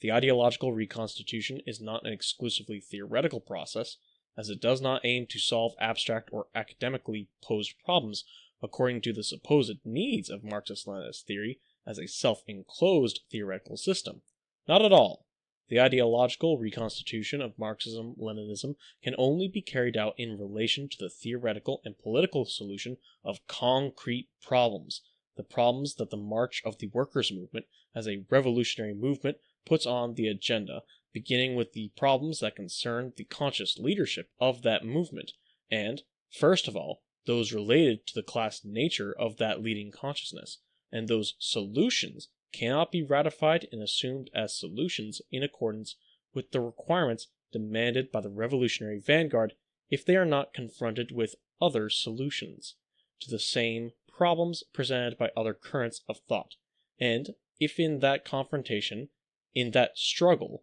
the Marxist-Leninist responses do not come out victorious, they are not the only valid and satisfactory responses for the majority of the theoretical vanguard. The incorporation of these successive responses into the theoretical and political discourse, the ideological separation that will produce with respect to the bourgeois ideological influence, and the displacement of these other alternative political currents will simultaneously bring the hegemony and the ideological reconstitution of Marxism-Leninism. The ideological reconstitution must be understood as a process, and as a living process above all. In fact, in the first place, its nature is more political than purely theoretical. Indeed, when the Marxist-Leninist theoretical political discourse is organized according to the concrete problems that the class movements presents to the revolutionary vanguard, its discursive construction can only be presented as a political line, in response to the needs of practical action as its first condition, although the universalist vocation of Marxism-Leninism as Weltanschauung will later promote the articulation of all these discursive elements within its unitary worldview. The ideological reconstitution of communism then does not consist of the construction of any theoretical system, although, in the long run, the development of Marxism-Leninism as a theory does crystallize into a system. It is expressed in a real, living way as the direction of the practical movement of the theoretical vanguard along the path of reconstitution and the proletarian revolution. It is not, then, a question of covering the supposed theoretical needs of theory, but the theoretical needs of practice, the practical movement of building the ideological vanguard. For this reason, there is a close link between ideological reconstitution and political hegemony of Marxism-Leninism, because hegemony means leadership, and this implies authority and prestige, qualities that can only be the result of the capacity to offer answers to the pressing questions for which its solutions is a condition for any true vanguard theory. The ideological reconstitution of communism is therefore not an academic exercise, and that is why it is something that is not carried out from theory for theory, that is to say, in function of the complete assembly of a supposed pre-established theoretical corpus that would remain as a hidden theoretical entelechy that we would need to unveil and recover from the limbo of pure thought. On the contrary, the ideological reconstitution is carried out from theory for practice, that is, according to the concrete and real interests of the political reconstitution movement, according to the real problems that the vanguard needs to solve in order to give continuity to this movement and to broaden it at its base. It is thus not a question of completing a particular theoretical system or of purifying it of revisionism, but of building a real practical movement, political basis from which the monolithic and coherent theoretical corpus of Marxism-Leninism can be recovered. From the point of view of the main contradiction that governs the reconstitution process, the mass line that the Marxist-Leninist vanguard must apply at the present time is the system of relations that it must establish with the rest of the theoretical vanguard in order to solve the fundamental problems of the first two phases of the reconstitution, when the ideological basis and the general political line are established, of an eminently theoretical nature. This is the main content of our current mass work, This system of relations, for its part, has two aspects. On the one hand, the main aspect, on which we have already insisted enough, the development of the two-line struggle with the different detachments of that non-Marxist-Leninist theoretical vanguard, but on the other hand, the relations between this vanguard and the Marxist-Leninist one can be established at certain moments as an alliance, as a unity with some sectors of that same vanguard. Everything depends on the situation of the general two-line struggle within the theoretical vanguard, on the position that Marxism-Leninism occupies at each moment, on the need to neutralize or isolate the influence of some particular current, etc. The important thing is not to forget that the struggle for principles also requires the intelligent use of tactical resources. The objective of our work towards our masses, the theoretical vanguard, can be represented as a series of concentric circles that move away from the center occupied by the Marxist-Leninist nucleus, depending on whether their relationship with the theoretical problems and the practical, political, and organizational tasks posed by the Reconstitution thesis and the Reconstitution plan is closer or further away at every given moment. It is a question of approaching in a consecutive way those who can help us to solve these problems and to culminate these tasks. It is, of course, a question of solving political tasks with the support of the masses, as is obligatory in any correct conception of the communist style of work. But we are dealing with very particular problems that affect also very special masses, the theoretical vanguard of the proletariat. Therefore, we are not talking about the problems of the great masses of the class, nor about the theoretical problems of the workers' resistance movement, but about the resolution of the theoretical and political premises necessary for the transformation of that resistance movement into a revolutionary movement. The ideological reconstitution and political reconstitution, Communist Party, of the proletariat, taking into account that the former is a prerequisite for the latter. The content of the mass line must retain a unity with the character of the tasks of the political stage in which we find ourselves at any given time. We must go to the masses to fulfill these same tasks and consequently find the type of masses that interests us in terms of such fulfillment. Up until now, we, as a detachment of the ideological vanguard, had been saying that we had to solve the theoretical and principle-related questions in a fundamental and almost summary way, and that in the future, the masses, that is, the masses to whom the reconstituted party is already addressing, would be in charge of the developments and details. Well, we were wrong in the sense that we need the masses to accomplish the tasks even at their fundamental, basic level. It is surely the only way that the activity of the Marxist-Leninist vanguard is not an isolated activity without any relation to the objective needs of the revolutionary movement, configured today as vanguard, and the only way that the fruits of that activity truly serve as a basis for the reconstitution. The need for ideological reconstitution evidently presupposes the loss of the ideological hegemony that Marxism-Leninism once enjoyed. Its disappearance as an important political reference, neither absolute nor unique. The concept of hegemony must be understood in a relative sense, especially when applied to Western history, for the conscious sectors of the mass movement, practical vanguard. It therefore presupposes a historical process of liquidation and a political state of retreat, and it is precisely through the revision of the solutions that communism gave to the problems, both of the masses and of the vanguard, that its hegemonic position within the workers' movement was gradually liquidated. Revisionism in general and Eurocommunism in particular carried out this work of erosion of the foundations on which the revolutionary character of the proletarian movement and the communist guidance of its vanguard were built. On the other hand, this process was also developed by dogmatism, which, although it did not revise those solutions, absolutized them so much that it ended up replacing the living and updated analysis based on Marxism-Leninism as a conception of the world with those concrete solutions given at a particular moment as recipes which sclerotized communist policies and facilitated the work of revisionism.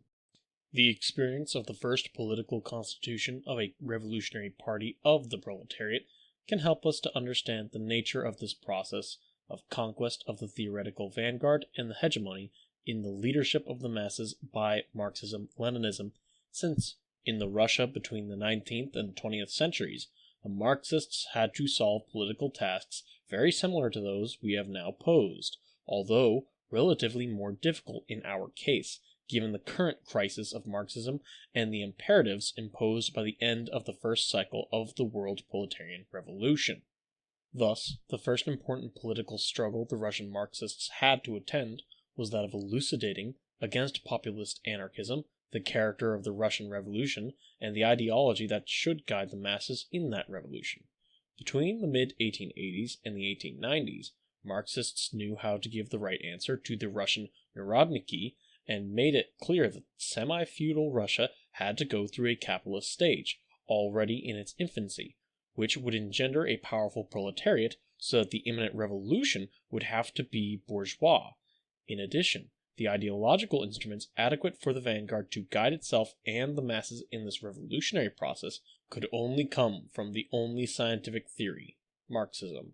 In the early years of the 20th century, populism, defeated as a revolutionary political alternative, would transform into an eclectic bourgeois party. Next, revolutionary Marxists had to confront the so-called legal Marxists in the dispute over what should be the real purpose of Marxist theory. It would either politically support the frank implementation of capitalism in Russia that it anticipated, or serve as a political ideological instrument of revolutionary education of the proletarian class. Revolutionary Marxists had allied with legal Marxists against populism, but the instrumentalization of Marx's thoughts, which they wanted to carry out in favor of the bourgeoisie, P. Struve, an outstanding representative of legal Marxism, went so far as to say that one could be a Marxist without being a socialist, led to the inevitable rupture. The next vanguard circle confronted by Marxism was within socialism, the economists. This time, it was a question of resolving what the means of struggle and organization of the proletariat should be. The economists opted for the strike and the union, respectively, while the revolutionary Marxists, Iskrists, bet on the political struggle and the constitution of a revolutionary party. The economists were defeated in the two-line struggle within the Russian Social Democratic Labor Party, and the next problem of the revolutionary Marxists had to face, already as Bolsheviks, was to elucidate what would be the driving force of the Russian Revolution. While the Mensheviks wanted to leave the whole initiative to the bourgeoisie, Lenin and his supporters insisted that the proletariat should play a leading role in the Russian bourgeois revolution. As it is known, in the struggle for the latter revolutionary way, the path leading to the constitution of the first proletarian party of a new type was culminated, which crowned its course with the October Revolution and the first experience of construction of socialism. All these questions, posed in a context of fierce struggle between currents of thought and political alternatives, were the ones that, when resolved in a revolutionary way, filled with theoretical and political content the process of construction of the revolutionary vanguard of the Russian proletariat. In the same way, we must undertake a process of similar nature in our particular historical circumstances, now that we face the tasks of building the Marxist-Leninist vanguard of the proletariat of Spain. Naturally, the questions that will have to be resolved will not be the same, because they are closely related to the peculiarities of each revolution, which today includes addressing the demands posed by the end of the first revolutionary cycle. We can, however, from the experience we have had so far, glimpse on the horizon of the political struggles that the currents with which Marxism-Leninism will have to confront are similar in the content of their positions to those that the Russian revolutionary Marxists had to fight. Certainly, the populists, legal Marxists, economists, and Mensheviks of yesterday seem to reincarnate today in anarchists, revisionists, and Trotskyists, who are the current political reflexes in which the spontaneous consciousness of the vanguard sectors of the proletariat, theoretical vanguard, but also practical, mainly of the Western proletariat, is manifested in a dominant way If their shared philosophical roots allow us to immediately understand the affinity between old Russian populism and current anarchism, the familiarity between legal Marxism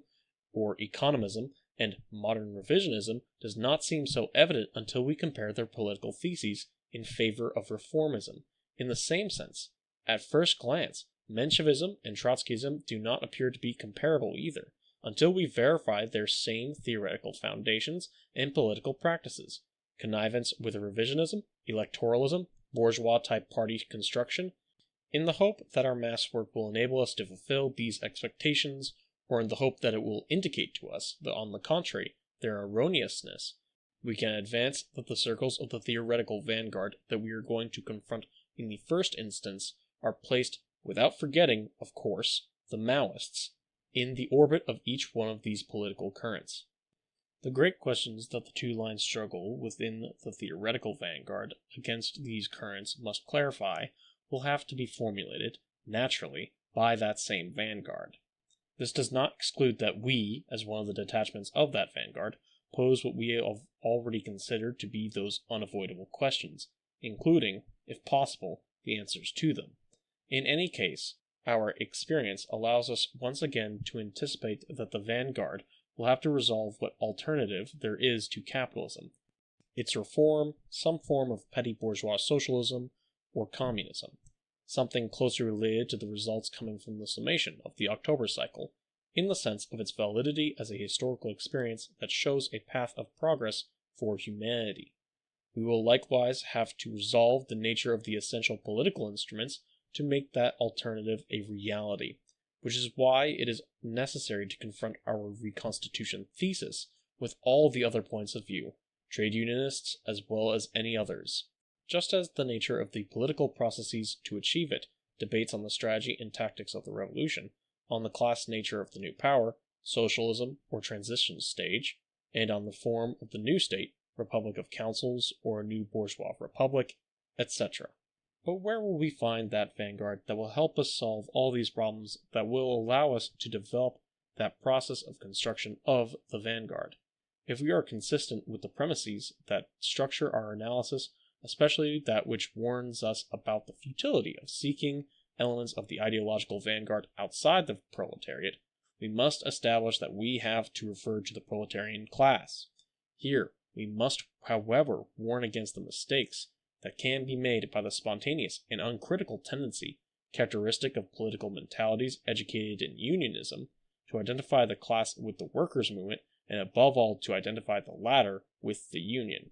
To summarize, the union is the general resistance front of the proletariat, its purest form of organization for its economic struggle against capital. But there are sectors of the proletariat that do not fall within those struggles or those modes of organization, and yet open up other fronts of combat. Students, neighborhood movements, women's associations, anti-globalization movement, etc. are also forms of the spontaneous struggle of the proletarian class determined by specific circumstances. As a political concept, the workers' movement must therefore be understood as the sum of the trade union movement and all those other partial movements of the proletariat. Finally, the proletariat as a class cannot be identified solely and exclusively with its purely material, economic manifestation, but also with its conscious form. The working class is not only an economic movement, it also contains a revolutionary movement in its bosom. The working class, therefore, is also a vanguard movement as bearer of social progress through its most conscious sectors. The working class is, then, the sum of the workers' movement plus its movement of vanguard. But as long as the process of reconstitution is not completed, these two main forms of the class will remain splintered, and the class will show itself predominantly from its materiality as an economic movement, not yet as a conscious movement, as a revolutionary movement. So where is that vanguard that Marxism-Leninism needs to reconstitute communist ideology and build the theoretical vanguard needed to experience a qualitative leap in the process of reconstitution? When we say that the vanguard proletarian movement and the workers' movement are divided, divorced, we say so in political rather than physical terms. We want to say that the vanguard does not speak the same political language as the masses, that it does not have the same problems, nor the same concerns, and so it will be during the process of reconstitution. And this is manifested politically in the sense that the vanguard organizes itself apart and even opposes struggles apart from the workers' movement organizations in support of the Peruvian Revolution, political prisoners, platform for the Republic, etc. However, this is not always the case. In fact, the most usual form of existence of the vanguard movement is in physical symbiosis with the workers' movement. For this reason, the Marxist-Leninist vanguard should not exclude any of the spheres of the class, trade union, workers' movement, or vanguard movement in the different detachments that make it up, to resolve its contradictions with the theoretical vanguard of the proletariat in the orientation of transforming the vanguard movement of the proletariat, now ideologically and organizationally fragmented, and also fragmented into a multitude of political projects, into a homogeneous movement, and with the sole direction of reconstitution. This is the general orientation for our mass work,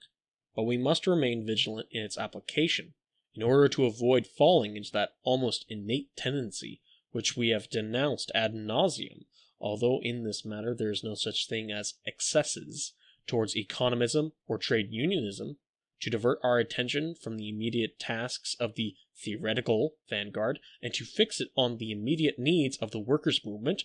or, if you like, of the practical vanguard. This is a mistake that we have already made and about which we have already exposed our self-criticism here. In any case, if the criterion to locate the theoretical vanguard is flexible and open, this is not the case with the order we must follow for its treatment. In this sense, we must be guided by the idea of the theoretical vanguard ideally organized in concentric circles with political problems that are placed more or less close to the needs of the reconstitution plan. Unless the two-line struggle ends up putting concrete problems of another kind on the agenda of the process of construction of the theoretical vanguard of the proletariat, we must rigorously follow the order marked by the plan in its development, giving priority to resolving the contradictions with those sectors of the theoretical vanguard concerned with the issues closest to those we are now addressing, or on which we have already elaborated our political position, summation of the October cycle, reconstitution thesis, etc. Although we have defined the objective of our mass work as the theoretical vanguard of the proletariat, this does not mean that it is the only one. We must also contemplate how to conduct our relationship with the practical vanguard and the masses in general. In the first place, because, as it has been said, we will meet them precisely when we go in search of that theoretical vanguard. In the following graph, we offer represented the two ways of understanding and applying the communist mass line in the current period. Understanding, in this case, the mass line as an application of both propaganda work and mass work itself. Figure 1 shows the concept of mass work that, in fact, we applied until now, before rectification. Figure 2 shows how it should be applied from now on. Each rectangle represents the proletariat and is subdivided into the sectors that make it up from the point of view of its degree of class consciousness, or, if you like, from the point of view of the process of reconstitution, Marxist-Leninist vanguard, theoretical vanguard, practical vanguard, and masses. The arrows express the direction in which our mass line is applied and the expectations we have as to what can be expected as a response, as a result of that work in terms of contacts, recruitment, etc. If the arrow is double, it means that there are expectations that this work will produce concrete results, that our action on a given sector of the working class will find a positive response within it. If the arrow, on the other hand, is unidirectional, it means that we will only carry out propaganda work on that sector without expecting any political reciprocity. Commenting for audio-only listeners, Figure 1 features a rectangle divided into 3 smaller rectangles. The Marxist-Leninist theoretical vanguard has a bidirectional arrow going from it into the practical vanguard and from it into the masses. Figure 2, on the other hand, has 3 smaller squares above the large rectangle that represents the masses, inside the entire rectangle as a whole. From the Marxist-Leninist vanguard, there is a unidirectional arrow from it into the masses, and then a bidirectional arrow from it into the theoretical vanguard, and from it into the practical vanguard. Continuing. Figure 1 shows, in the first place, that our analysis did not take into consideration the differentiation within the theoretical vanguard between the Marxist-Leninist vanguard and the rest of the theoretical vanguard.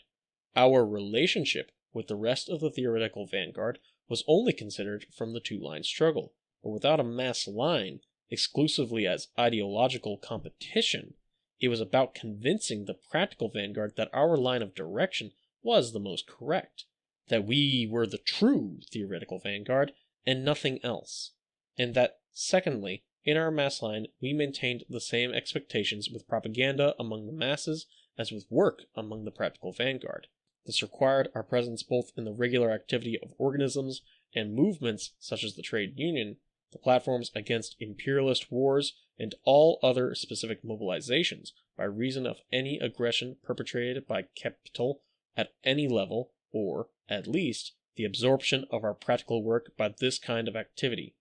Moreover, the recruitment of new members was only possible through the work of individual contacts and on the condition of the ideological to political formation of the new candidates. In Figure 2, on the other hand, we observe that a hierarchy has already been established in the application of the mass line.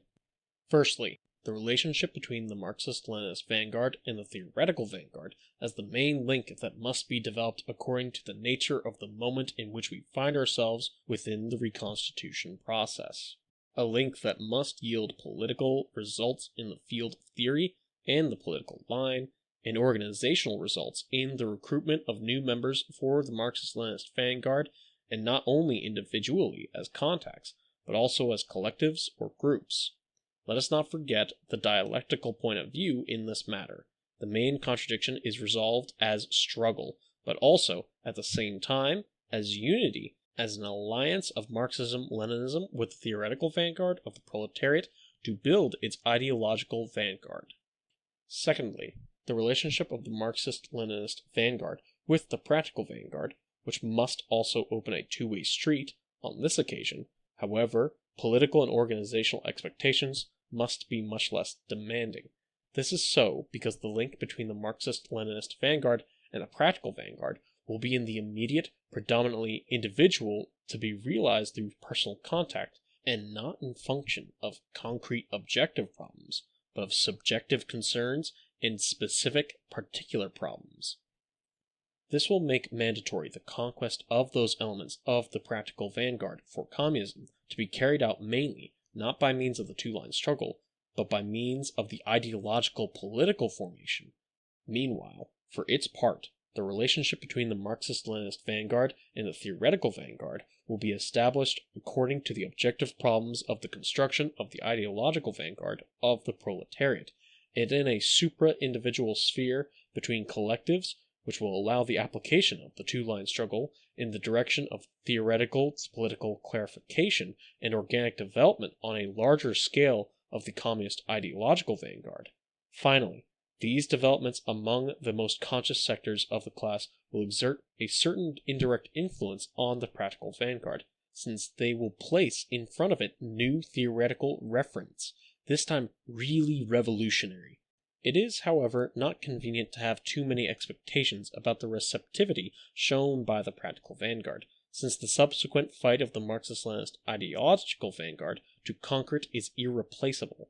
Finally, we have the relationship of the Marxist-Leninist vanguard with the masses in general. Here, we can only contemplate the propaganda activity to be carried out towards this sector of the class without proselytizing it in the short term, but, rather, with a long-term intention of laying the foundations for the political education of the masses, of creating communist public opinion among certain spheres of the class so that they become familiar with the discourse and the way of approaching reality and problems of the revolutionary proletariat. Revolutionary Communist Party of the Spanish State, 2005.